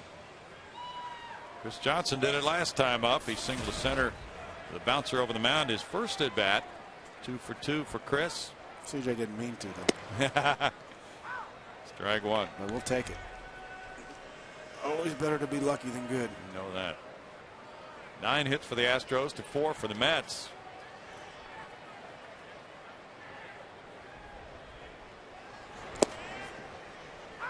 Strike, and it's 0-2. Fastball there too. Yeah, he's using that as a surprise pitch for him. And at 86 miles an hour, it's not like he's flipping it up there at 79. No, after facing a knuckleball, I mean, it looks like a 96. Hey guys, you're noticing he's throwing a lot more fastballs this game. I was talking to their pitching coach before the game, and he broke a fingernail about a month ago, and he's had trouble with that acrylic nail. He doesn't have the same nerve endings on that finger, and he's had trouble throwing that knuckleball lately. Well, did you tell him that in the locker room there, Sparky? I should have. I did in the first inning. You told Brad before the game. You're talking to Millsy. Have you noticed any of the Astro hitters crowding the plate? Because you said that bothered you when you pitched. You know what? I think that's the big key. I mean, it's almost like guy code in the knuckleball fraternity. You don't talk about the best ways to hit knuckleballers, but for me, I mean, when guys crowded the plate, and it made me kind of guide the ball toward the outside instead of just letting it go. It usually took away the movement. I've seen R.A. that in the last 3 innings, ever since that first inning, he's really using his fastball a lot more. Diving play by Turner, and he throws out Johnson. Hit it right on the button. No runs a hit. Runner stranded. It's 4-2 Astros.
Brought to you by Jack in the Box. Get anything on the menu any time of day.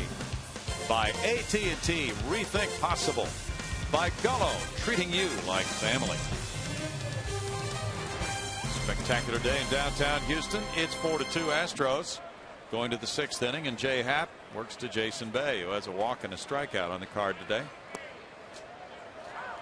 Bay looks at strike one.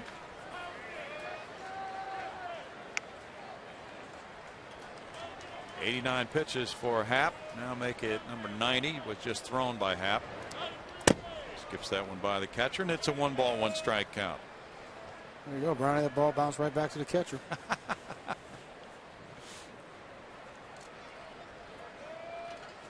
Bud Norris was up over 100 last night, wound up with 111. 2 balls and a strike. Bud had a 4-0 lead with 2 outs in the 7th inning. And the Mets started their comeback. That's the first time all year the Mets have overcome a deficit of 2 runs or more. Really?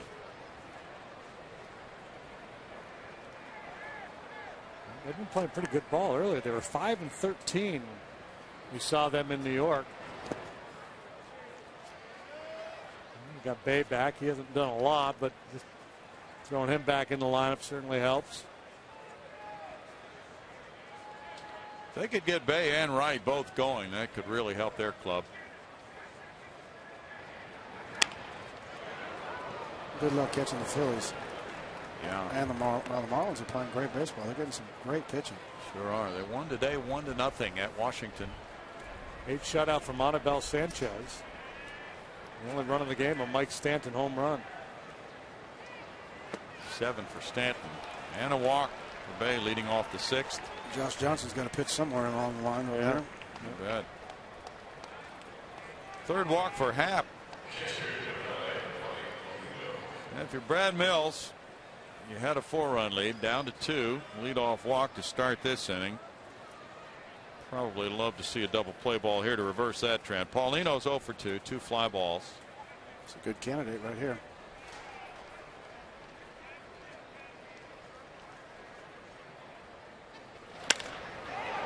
Cranks one to left center field. Michael Bourne on the run. 1 out. They get down off the end of the bat a little bit. Didn't quite center it. See anything out there with a little hang time, Bourne's going to run under it for you.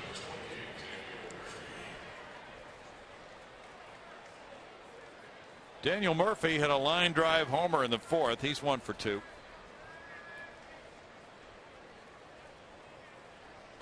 Phillies lost at Atlanta 5-3 today. Jair Jurgens won that one. He's 5-0 with a 1.66 ERA. You know, that rotation has actually outpitched the Phillies to this point in the season. Really? Yeah. Braves. Yeah. Yeah. They got a good rotation. Yeah. They really do. I'd imagine this is Jay's last inning. It's looking that way. He's due up third in the bottom. 0-2. Maybe not.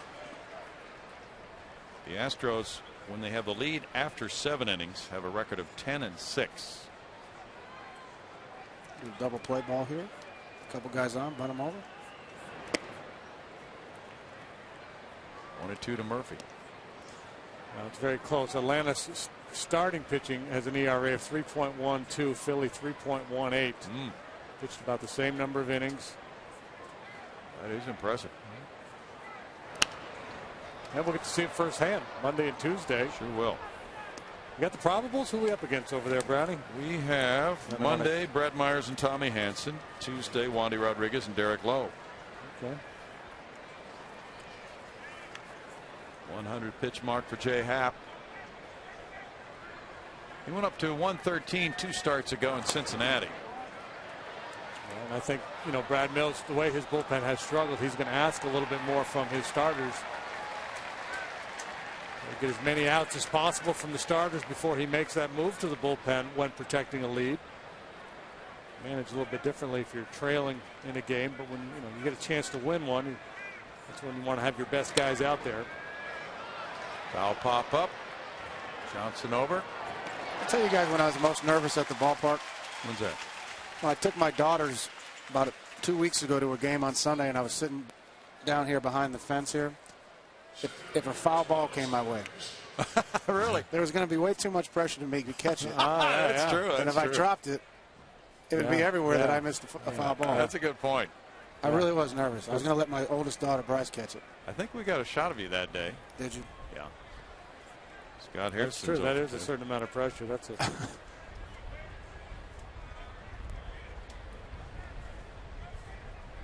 Would have been a good YouTube video, though. Yeah. Bagwell boots foul ball. Here's another story altogether, though. Gets there a little quicker than you think it does. I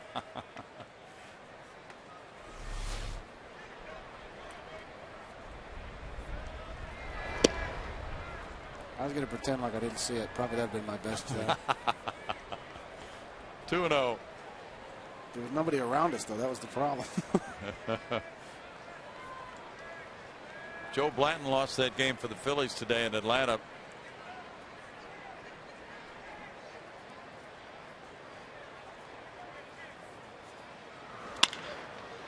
Base hit through the left side. Harrison keeps the Mets at the plate here in the 6th inning with Martinez due up.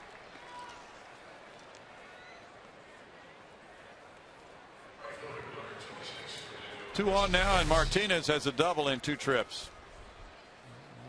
Stretching going on in the Astros bullpen right now, but nobody throwing.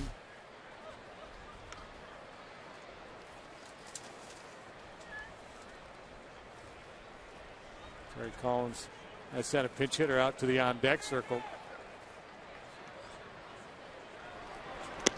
It's like who? It is who? Who? Chin Lung Hu. There's ball 1.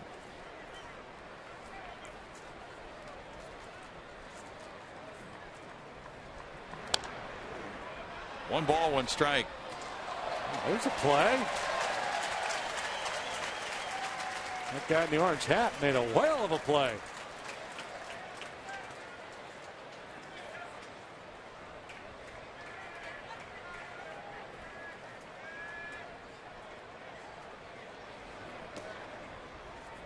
Guy's been waiting his whole life for that thing. The kid's got time. Kid's got nothing but time on his hands. That's true. Yeah, reaching across. Wow. Yeah.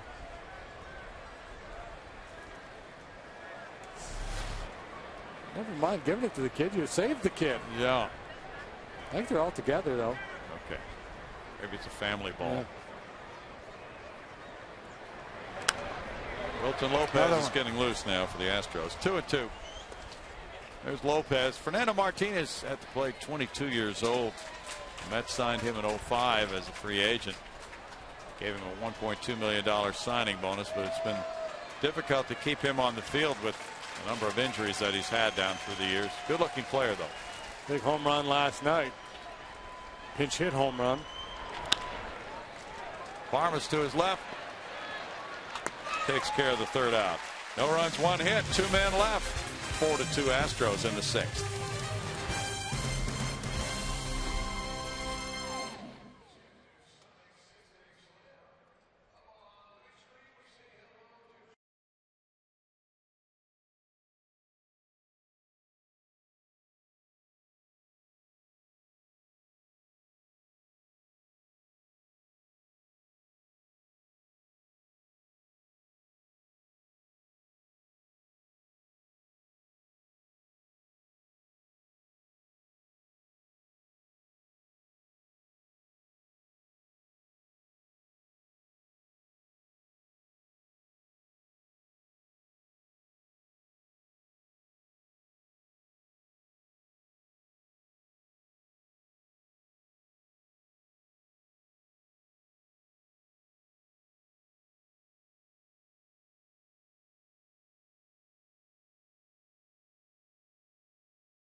Minute Maid Park Military Appreciation Day, and because of that, my progressive fan of the game is a military man right here, Henry Rodriguez, Martinez, color guard for the Korean War. You were out there on the field today. Tell us a little bit about what that meant to you to be out there today.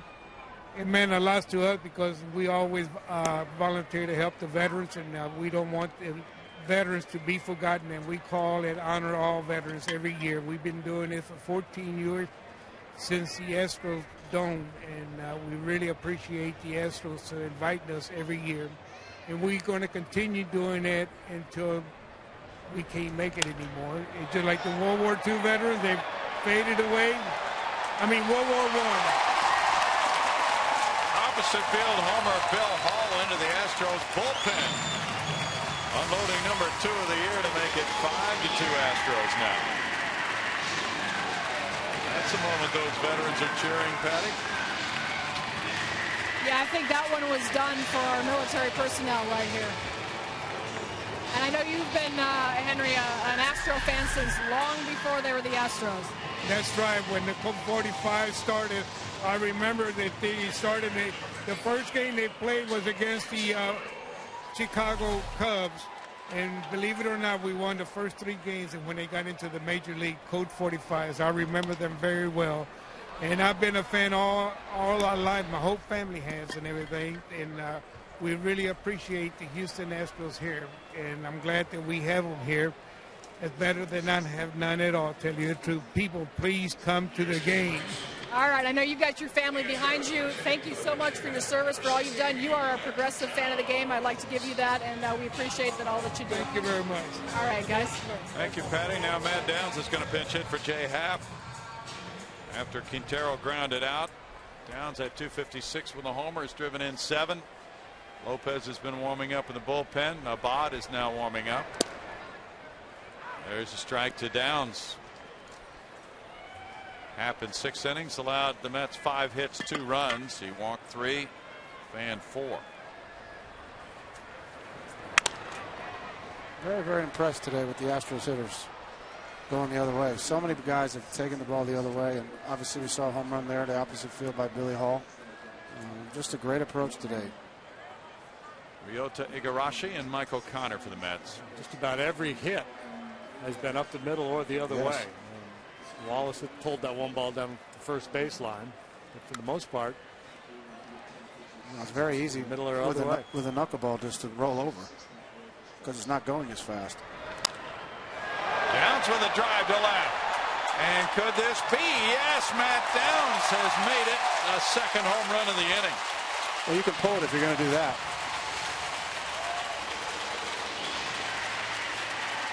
Number 2 of the year for Downs, and he's now 3 for 7 pinch hitting. The Astros have been victimized a handful of times with pinch hit home runs. Now they get one of their own. This is so important to play add-on after Dickey kind of settled in and posted a string of zeros. To get these 2 home runs in this inning is huge. Second pinch homer for the Astros this season. Bill Hall hit the first. Lefty Pat Mish has been warming up. Terry Collins is calling on his bullpen with the score now 6-2. Houston back in a moment.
Sixth inning.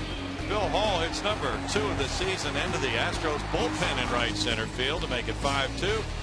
And then after a ground out, first career pinch homer for Matt Downs makes it 6-2.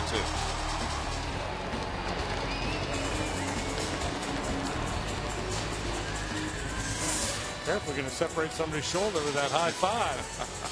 He is fired up. Now lefty Mike O'Connor comes out of the bullpen for the Mets. And O'Connor will come in to face Michael Bourne. O'Connor just called up in 3 games, has an ERA of 0. Quit now, kid. Yeah, on top of it. That's a funky delivery. Strike to Bourne and showing bunt. Spent a number of years in the minor leagues in the Expos/Nationals organization.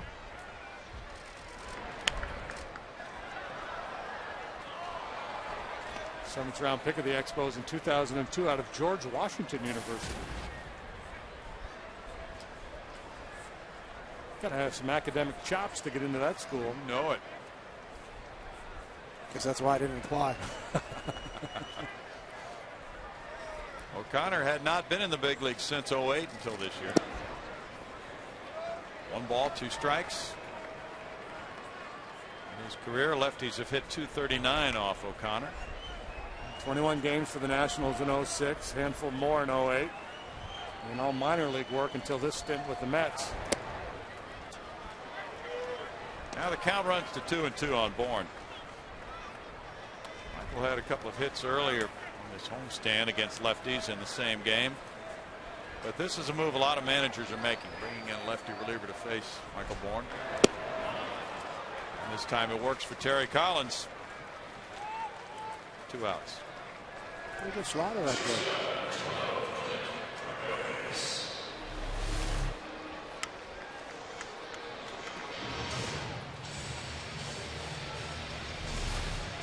O'Connor was born in Dallas. Clint Barmas 0 for 3. Drove in a run on a ground out his first time up. Looks at strike one. Mets bullpen has really been nails. 24 consecutive shutout innings with that out for O'Connor. For the Mets bullpen now. Got him. Hit him yet. Barmas takes first base with Hunter Pence coming up next. That'll do it for O'Connor, I think. Yeah, I would think. Igarashi's been warming up if Terry Collins wants the right-hander.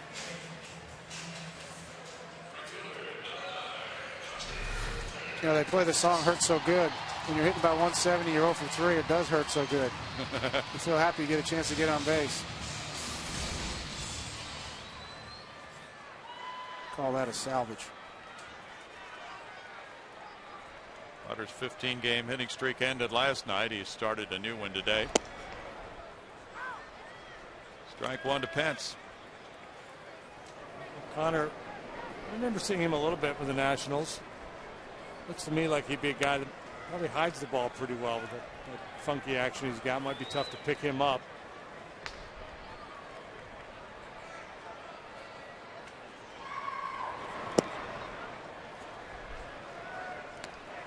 It's 1-1.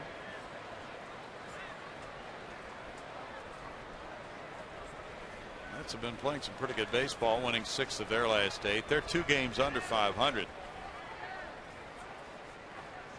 They're going to be without Ike Davis for a couple of weeks. Popped up foul. Murphy over. And in the 6th, the Astros get a pair of home runs. Hall goes deep, and then after a ground out, it's Downs with a pinch hit shot to make it 6-2 Houston.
First Faith and Family Night of 2011. The Astros host the Diamondbacks at 6:05, and after the game, fans can enjoy a free post-game concert with contemporary Christian artist Jeremy Camp. Tickets start at only $7.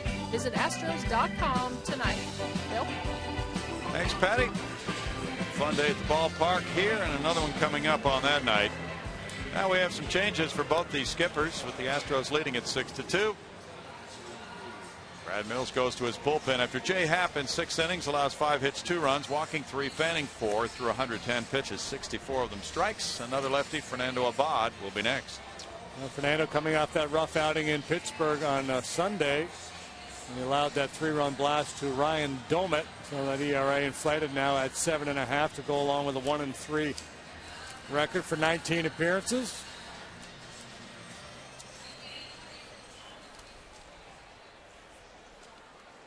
And the Mets counter with a pinch hitter for the pitcher, Shin-Long Hu. Know what you're thinking, JD. If he reaches first base, but we're not going to root for that. Who's on first? Strike to who? 1 for 18. Yeah, who hasn't been there very often? This gets good every time he comes in. He just swings for extra bases because he's just tired of it. Enough of the who's on first. I'm just going to keep running no matter where I hit it. 1-1 to the former Dodger, Chin-Lung Hu, 27 years old, from Taiwan. Dials it back, and it's 1-2.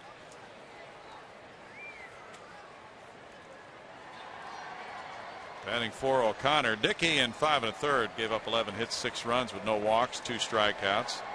O'Connor in 2/3 of an inning allowed no hits, no runs. Had a hit batsman and a strikeout. Broken bat goes in the air, and Bill Hall is there. 1 out. Who's not on first?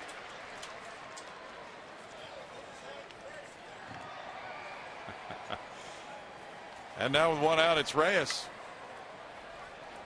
Reyes is 1 for 3.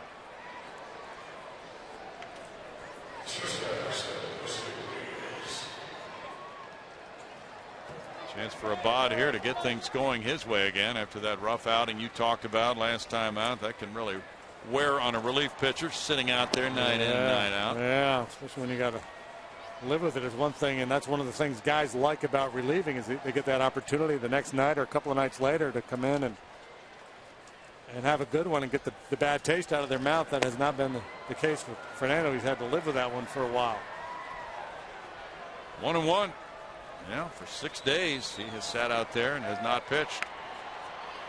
And there's always 1 or 2 guys every year that get stuck to having to, kind of what they say, wear it. And the bullpen's been used a lot. Manager comes out and says, I just can't use anybody else, bud. That's the one you feel bad for, that reliever, because it takes a long time to get that ERA down.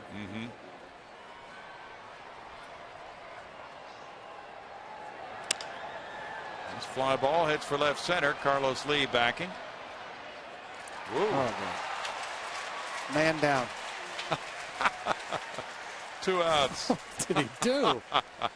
Did Michael just call him off at the end and he couldn't tell? Do not try this at home. Oh, yeah. Oh, yeah. I thought I saw the ball in Michael's hand. I'm starting to mark my scorebook. And then I looked up and Bourne had it. Maybe he's trying to imitate Cleon Jones at the end of the '69 World Series. See that pat on the back. Good job. So you get him out of there. Got 2 quick outs. Nice golf clap from the fans. So something to build on. Rebuilding some confidence with that. It's 6-2. Back in a moment.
Aspects about this day.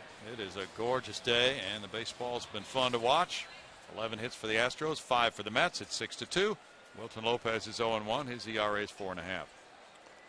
He's another guy they got to get back on track. Worked an inning last night, allowed a couple hits and a run with one strikeout.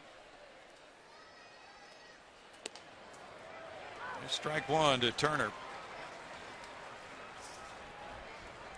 Turner 1 for 3, had the RBI single in the third. Turner got a hit last night off Lopez in the 9th inning, a 2-out single. Then he came home on a double by Jason Pridey. 1-1 with Wright on deck. Lopez comes inside. 2 balls and a strike.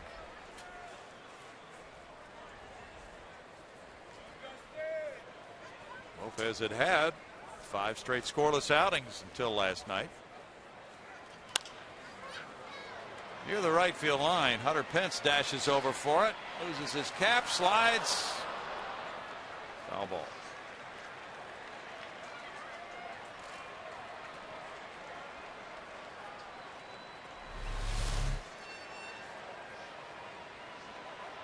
At some point, you have to make that decision to leave the feet, try to make the sliding catch.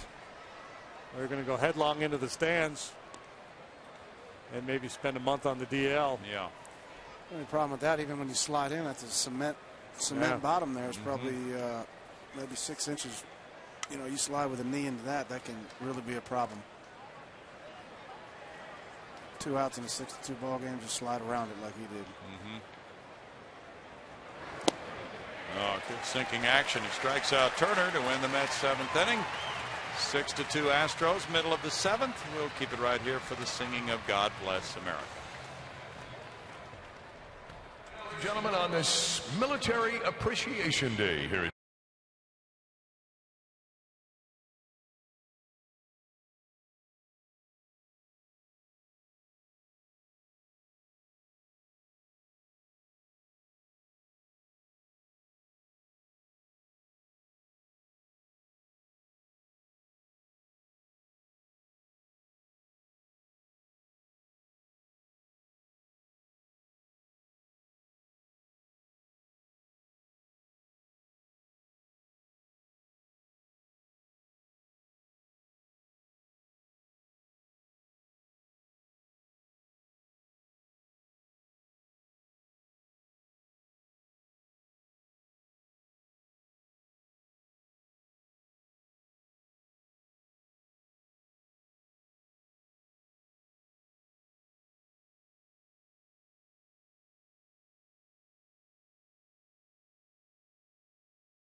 are visible on your screen.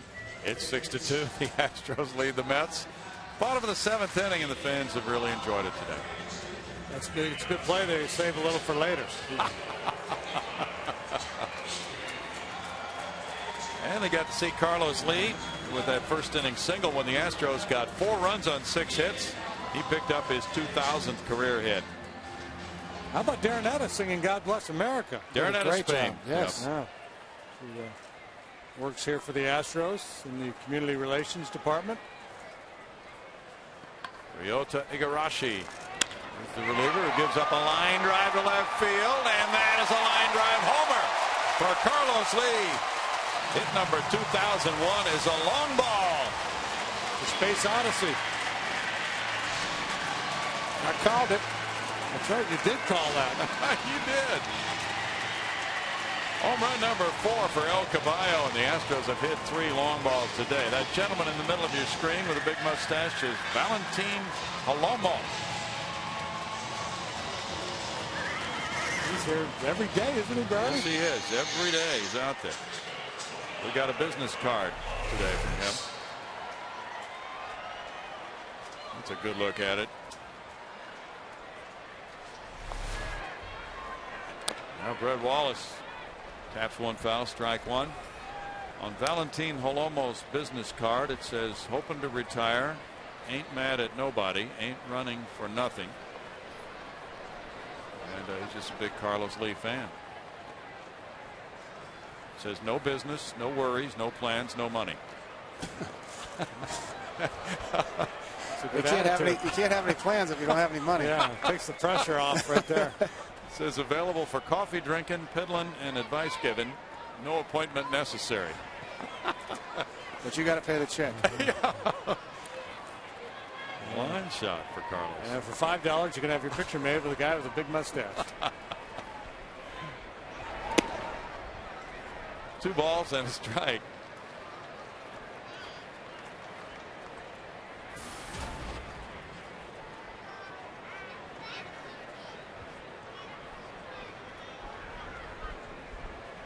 Does the back of that card say anything? It does. You think it's a little racy? 2 balls, 2 strikes. It's actually your cell phone number, Patty. I was just asking. I wasn't sure. All right, here's the back of his card. The sky was blue, the moon was high. We were alone, just she and I. Her hair was brown, her eyes were blue. I knew just what she wanted me to do. So with all my courage, I did my best. Stop. Okay. I trembled, I shook, felt her heart. Knew she was ready. This was my first experience at milking a cow. Ah. Yeah. I am shocked. Yeah. And you told me to read it, Pat. I didn't think you would. Since when have you ever listened to me? None of you guys listen to me. Never again. 2 balls, 2 strikes. You might be the next poet laureate of Texas.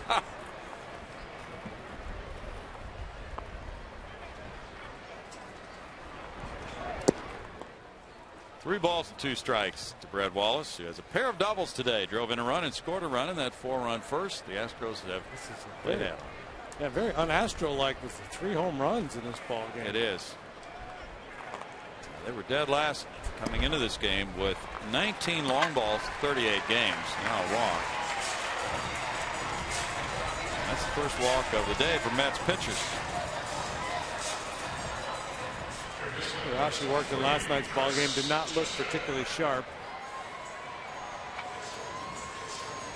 Not been very impressive so far here this afternoon through 2 hitters, a home run and a walk. Chris Johnson has a pair of knocks. He was robbed last time up with a good play by Turner. Now a liner caught by Reyes. He drops it. Yeah, he's not going to get credit for that. No, he dropped it on purpose. So. No harm in trying. Yeah, he was trying to get a double play, but that didn't work out. 1 out. Can't do that.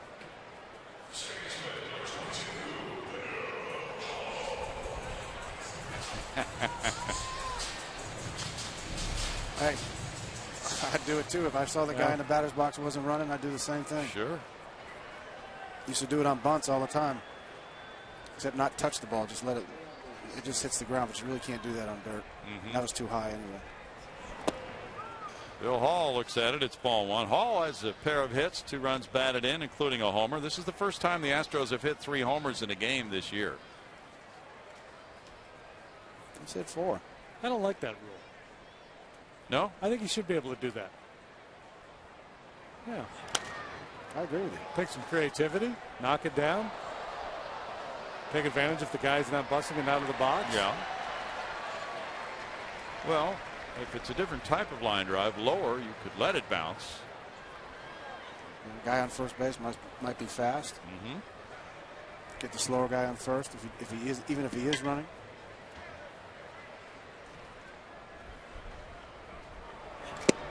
I tell you, it gets tricky when you get on that turf. That ball's spinning. Yeah. It can spin away from you pretty quick. Mm-hmm. Now, what about, we've talked about this from time to time on a bunt that's popped up, and you want to let it bounce, but it on the turf especially, that can get away from you, can't it? Yeah, it can, but you know, obviously we don't play on turf anymore, except like Tampa Bay, maybe the only place. Yeah. And that's not even the same kind of turf. But on bunts, it's a little easier to do because you don't have to touch the ball. But Reyes, and where that ball was, he had to actually touch it. Mm-hmm. But the worst thing that happens is if you do that and it spins away from you, and then the manager looks at you and decides that he wants to kill you. Never mind the pitcher. As we were talking about earlier, just get an out. Yeah, because sometimes we overthink it and we say, well, okay, the pitcher's bunting, number 8 hitter's on, but he's pretty fast. Pops up the bunt. All right, you got a chance here to get a double play if the pitcher's not running. But then if the ball spins away from you and you get no outs, it's what you're talking about. You don't want to live with that. You're right. And then there's also that one that doesn't go up that high that the runner really can't see. And on a bunt, he just continues to run. And you let it drop and you look up and the guy's at second. And you're like, okay. Good point. You don't know what's going on behind you. Fly ball up the right field line. Martinez legs it over and in, and it's out of play. What are they playing on in Toronto these days? That's turf. Is that turf? Straight turf, or is it the? Not sure. I don't know if they redid their turf. I imagine they did. Now we've been disinterested in that stadium. Now we're going there for the first time. Yes. Finally complete the circuit. I have not been there. Have you thought of it as more of a pitcher's park down through the years? It doesn't look like it to me. I mean, it probably was a pitcher's park when you're running Holiday, Carpenter, and Clemens out there. That's a good point. It seems like some balls go a long way in that ballpark. Yeah. Strikeout looking. And Quintero will come up next. Q's 0 for 3. Fox Tracks in agreement with that call. First look, I thought that ball was off the plate. I was in agreement with Billy Hall, but he was setting up in. Yeah, he was setting up in. That's why. And Lope did the same thing last inning on our 0-1 pitch, and he called it a ball. I'm sure that guy was hitting 380 and Bill's hitting 230. Yeah. So that's the way that works. There's a shot off the glove of Murphy. It trickles out to second base and then back to first. So Turner played it into a 3-4-3 out at first base. And Murphy. What a game. Yeah, he got back to the bag. Could have gotten an error, but he falls and gets up. And it's 1 run on 1 hit.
who failed to make that play, but Turner got it back to Murphy for a 3-4-3 unusual play.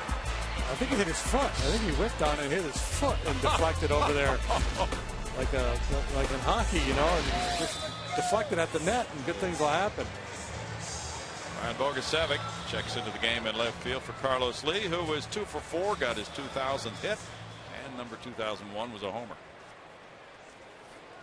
Wilson Lopez is trying to make it through the 8th after getting the final out in the 7th. Wright, Bay, and Paulino due up. And Carlos starting to string some good games together. Had a couple of knocks and a sac fly last night. Yeah. The last week or so, he started to accelerate things. Farmas. It looks like to me that he's not loading up as much. Kind of cutting down on that. You know, when you get a little bit older, you can't have so much movement. You got to pretty much set where you need to go. And I think Barney and him have been working on that. I haven't directly talked to Barney yet, but it looks like what he's doing. He's just not. He used to kind of rock and get way back and then go. And it looks like he's back a little bit now and not rocking as much. Cut down on his movement. Now it's Bay. Bay has walked twice and struck out. I think we talked about that last time you were on with us, Baggy, that Carlos had made a statement in one of the articles that he didn't feel he was ready to hit. So that speaks to what you're saying, right? Yeah, there's too much movement going on. And by the time the ball's, he's still rocking by the time the ball's in the air. That's why you're seeing him getting jammed a bunch and popping the ball up a lot. Mm-hmm. 1 ball, 1 strike. Well, the results have been much better recently. They have. He's been looking a lot better. Got a standing O today. Yeah. Good day for him. He made a really good catch last night in left field, too. Oh, the one Bay hit? Mm-hmm. Yeah.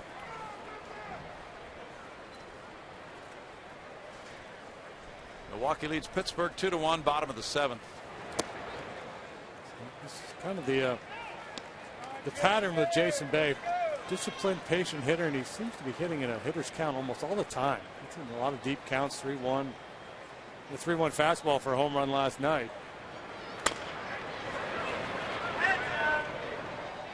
Rolled over that one. That's what happens. A lot of times you see guys that are struggling. You're going to see that kind of swing right there, that rollover swing. David Wright did it just beforehand. Jason did it right there. Close pitch for ball 4. That's his 3rd walk of the day.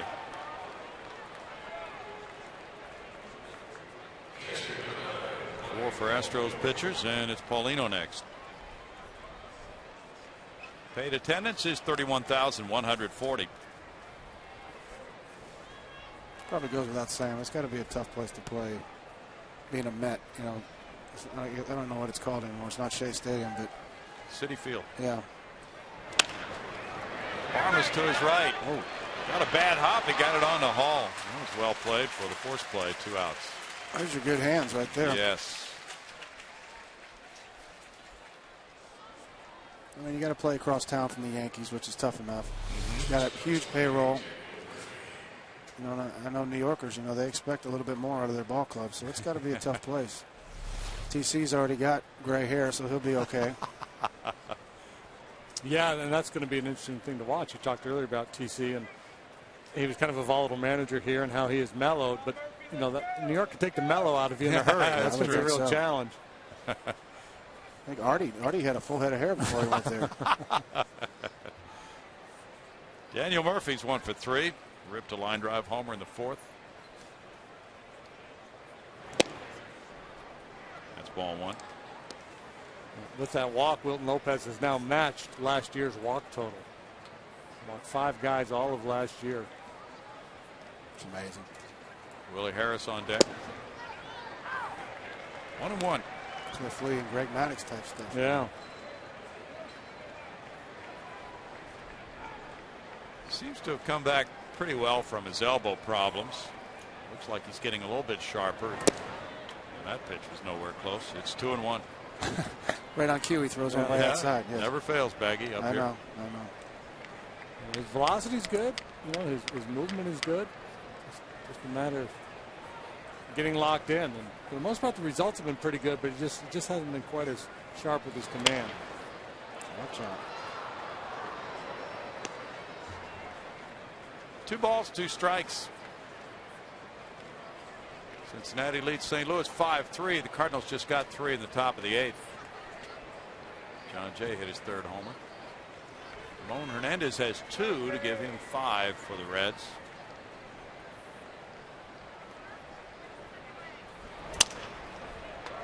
Johnson cuts across. Throws to Wallace for the 3rd out. No runs, no hits. A man stranded. Middle of the 8th inning. The Astros lead the New Yorkers 7-2.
The 8th, and be sure to take the Astros with you wherever you go this season. Subscribe to MLB.tv tonight to see every Astros game live or on demand on your computer and your favorite devices. Visit Astros.com to order and get more details. MLB.tv, baseball is everywhere. Bill? Thanks, Patty. Astros lead at 7-2. They're coming up in the 8th inning, and it's Jason Michaels coming up to pinch hit for Wilton Lopez. Lopez in 1 1/3 innings allowed no hits, no runs. He had 1 walk, 1 strikeout. J-Mike just returned to the Astros yesterday. He is 2 for 19 this season for a 105 average. He was a pinch hitter last night in the 8th inning and struck out against K-Rod Francisco Rodriguez as Terry Collins got 4 outs from his closer. Bounce foul for strike 1. Brad Mills just got 4 outs from his setup guy, Lopez.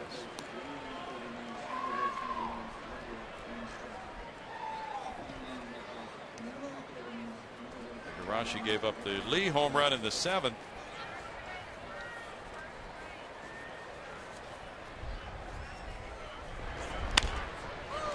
J-Mark with a bouncer to David Wright. Retires Michaels, 1 out.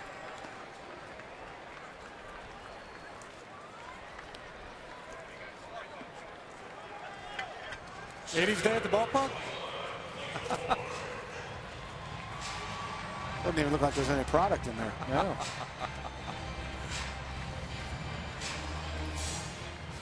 Michael Bourne is next. She rocks it, though. Yeah. Mark Melancon's warming up. Michael tripled and scored in the 1st inning. That's ball 1. He's 1 for 4. The Angels lead Texas 2-1. Bottom of the 8th at Texas.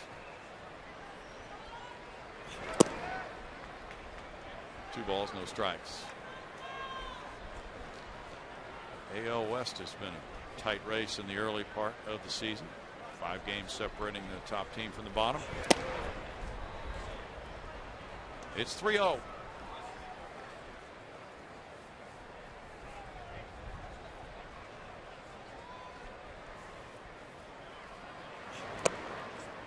Michael Bourne takes a stroll.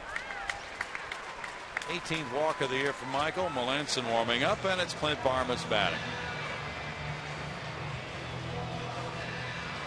2 walks for Igarashi. Mets have their 7, 8, 9 hitters, 2 up in the ninth. Barmas is 0 for 3. It was hit by a pitch. He has an RBI today. Looks at strike one.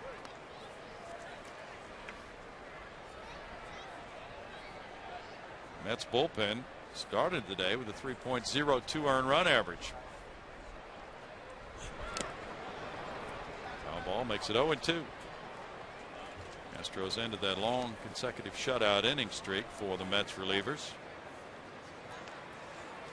Astros haven't had many games like this one where they've kind of had an early lead, then able to play add-on and take a comfortable lead into the late innings.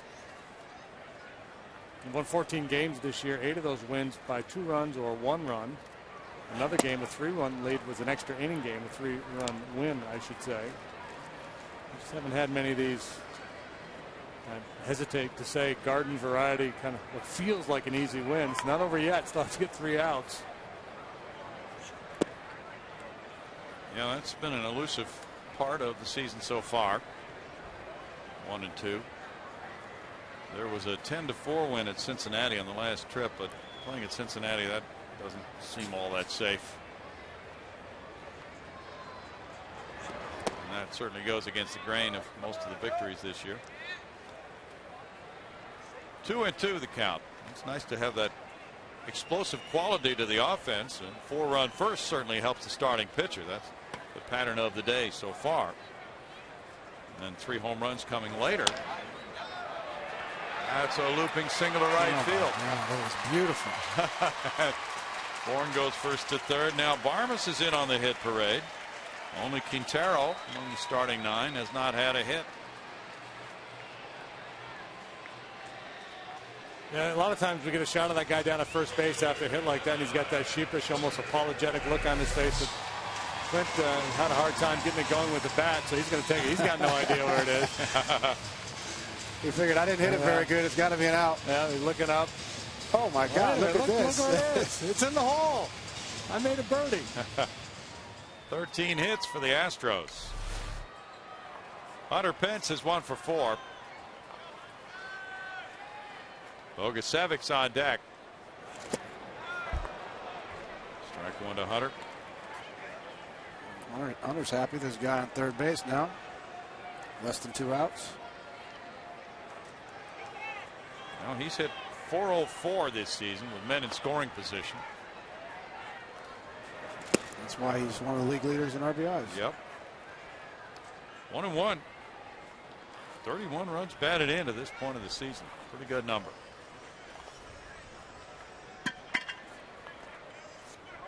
Tomorrow will be game number 40.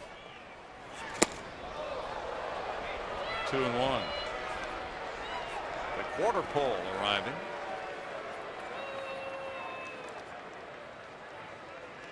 Oakland leads the White Sox 6-2 after 7 in Oakland. Paul Konerko hit his 10th for the White Sox.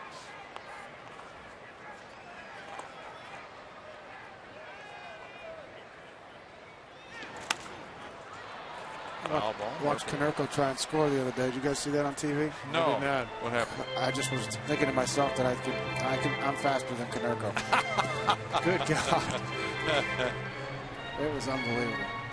Did you see Coco Crisp try to steal home last night and get thrown out? I did not see that. Yeah, A.J. Brzezinski put the diving tag on him. He was at third with Connor Jackson at the plate, down by a run in the 8th inning, I think it was. That hurts. Strike 3. 2 outs. Second strikeout for Igarashi. Terry Collins is walking out. That was close there. Igarashi has faced 9 batters since he came in the 7th inning. That's all he'll be asked to do in this one. It's 7-2 Houston, bottom of the 8th. Back in a moment.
Over the Mets, 2 men on and 2 outs. That has prompted a pitching change now. Terry Collins bringing in his 4th hurler of the day.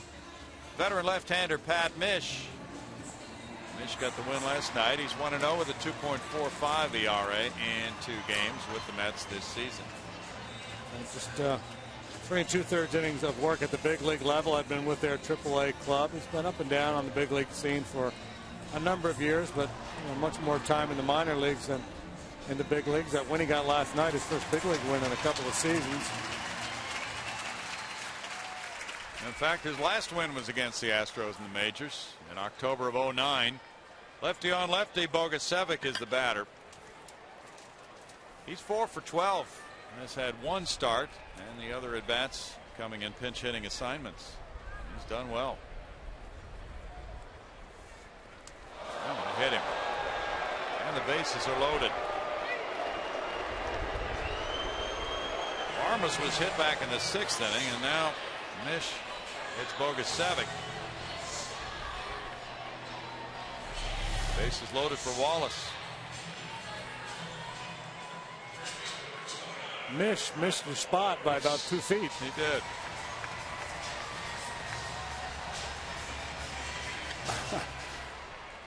That's not how you want to pinch hit. Now bases loaded as Wallace bats. He has 2 doubles and a walk. And it's ball 1.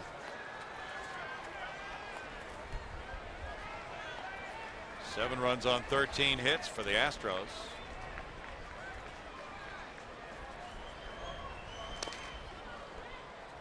One ball and 1 strike.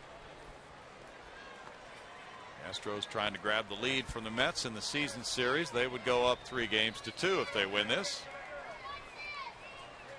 Mark Melanson's been warming up for the 9th.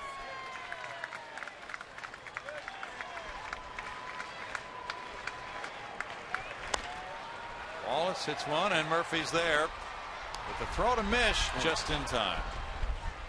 And the Astros leave the bases loaded in the 8th. No runs a hit. 3 men left. Moving to the 9th. It's 7-2 Houston.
Sports Houston is brought to you by the Progressive Insurance Group. For a money-saving car insurance quote, call 1-800-PROGRESSIVE today.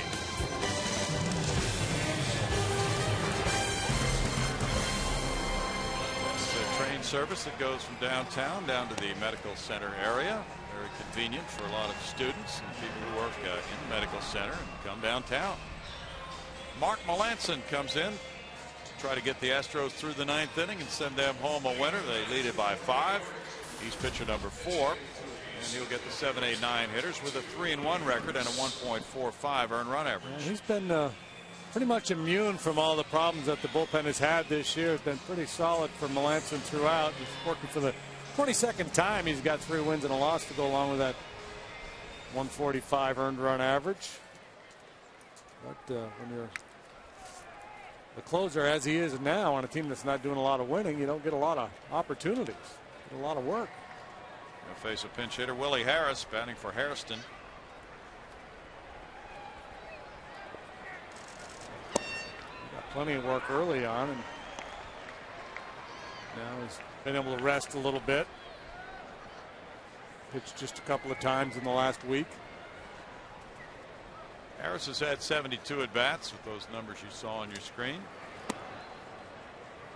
1 ball, 1 strike to the veteran Harris. As a pinch hitter, Willie is 1 for 14. Well, finish this one off, win tomorrow, and you head out on the road trip feeling a little better about things. 3-3 record for the homestand. That would be good. Not good, but if you're 1-3, 3-3 sounds okay. Exactly. 1-2. It's gooder than what it was looking like. Yeah. Well, actually, if you're 10 games below 500 as the Astros are, 500 does look pretty good. If you could play, and they were on that pace to do that for a period of a couple weeks until the last few days. It figures to be a tough road trip. Atlanta, St. Louis, then into Toronto. That does sound very challenging. Toronto and Minnesota are at Minnesota right now, tied 3-3 in the bottom of the 9th inning. JPR Ancibia hit his 6th home run for the Blue Jays. He's had enough sun. Yeah, he has. 3 balls, 2 strikes. Brewers starting to pick things up a little bit. They've got a 6-1 lead over the Pirates. Big Prince hit his 9th. Boggs, who went deep against the Astros, hit number 2. Need to bring a hat to the ballpark, folks. Yep. Got to get yourself equipped. Strike 3. Melanson gets out number 1. You can tell why the Brewers, though, were struggling is when they were here, Braun was hitting about 357 and Fielder was hitting about 333, and now they're both hovering around 300. Yeah.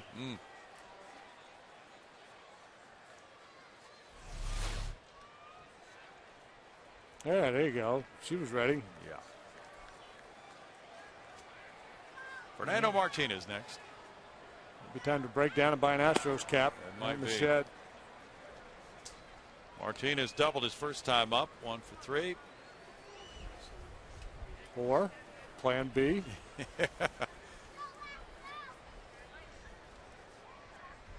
Jason Pride's on deck. And tight end, it's 2-0. There is a hat. Good coverage.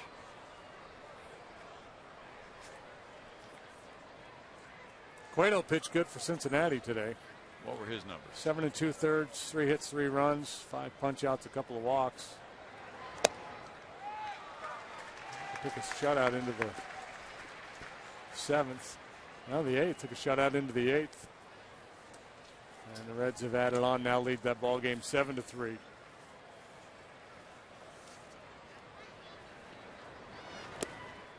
He could be a difference maker in this division, Johnny Cueto. Oh, God, he's got great stuff.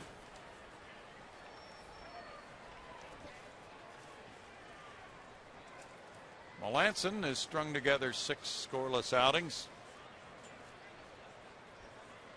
And coming into this game, in his last 5 appearances, 37 of his 47 pitches were strikes. Fouled off the screen, 3-2.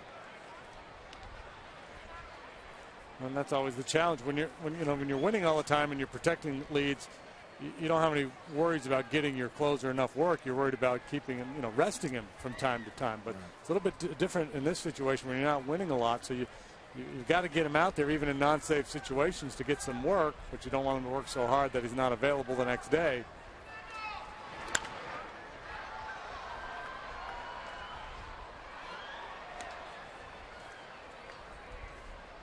So he would love to make this a quick 1-2-3 inning. Feel strong for tomorrow for Brad Mills' club. And that's a challenge that's somewhat specific to this era of baseball, the way the bullpens are used now. You think back to the Goose Gossage days. Goose would give you 3 innings to finish a game, and he just wouldn't be available the next day. Give it to Ron Davis or whoever else is out there. Bogusevic moves in. 2 outs. Now Now it's the pinch hitter coming up, Friday. This guy we've been waiting for all afternoon. Possible last out of the game. You guys going to bring up the one about his sister again? No. Good. 232 with 3 homers, 9 runs. I just put my head down when I was listening and just shook my head. I got to go work with these bozos. Yeah. I should say specifically that bozo. If you start calling in sick, we know it's getting really bad. No, I won't let you get away with it on the air. That's the thing. You mean we have accountability for the first time? There's strike one.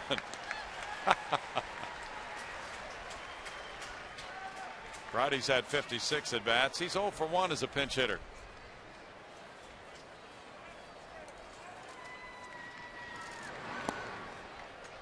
It's a 1-ball, 1-strike count. 13 hits for the Astros today. Started out with a 4-run first. They got 3 homers in the 6th and 7th innings combined. First 3-homer game they've had this season. Up the right field line, it's bouncing into the corner. Fan reaches over and touches it. So the umpires have a call to make, and they rule double. Friday.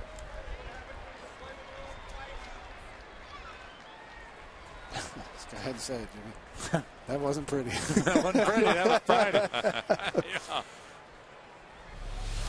You know, double last night. She was a pretty quick bat.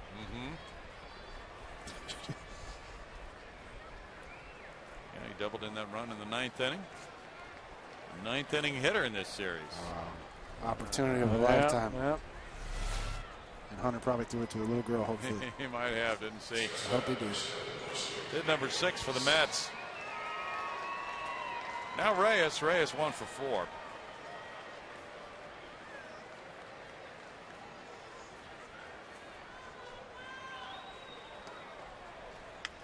Reyes, a very, very talented player. And he loops one into center field. That'll get a run home to make it 7-3. RBI single for Reyes, his 15th run batted in. He's not afraid to hack at that first pitch. No. He goes up there swinging.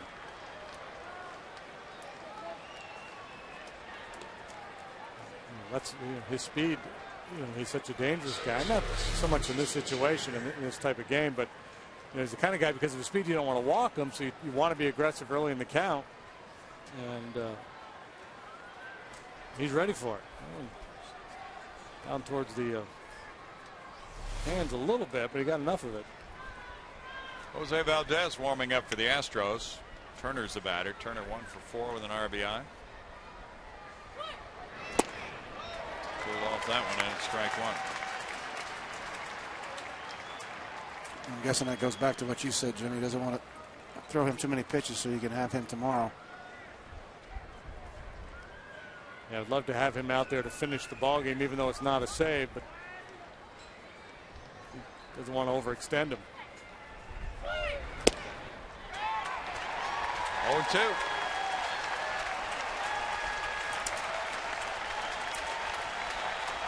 Melanson's thrown 19 pitches so far.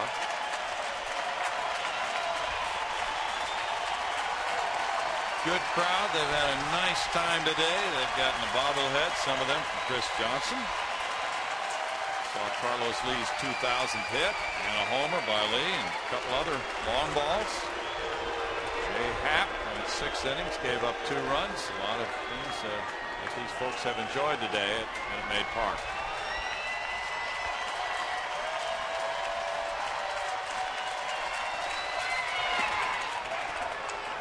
One and 2. Get off that one. Yeah, that looked like it was going to have to be a swing the way the ball was headed for the plate and dropping down.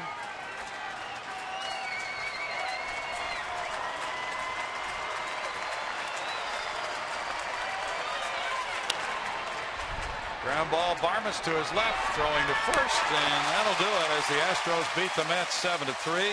Mets get a run on 2 hits and leave a man. Happ, the winner, goes to 3 and 4. Dickey, the loser, is 1 and 5. Melanson gets the final 3 outs, and the Astros have squared the series rubber game tomorrow. Houston 7, New York 3.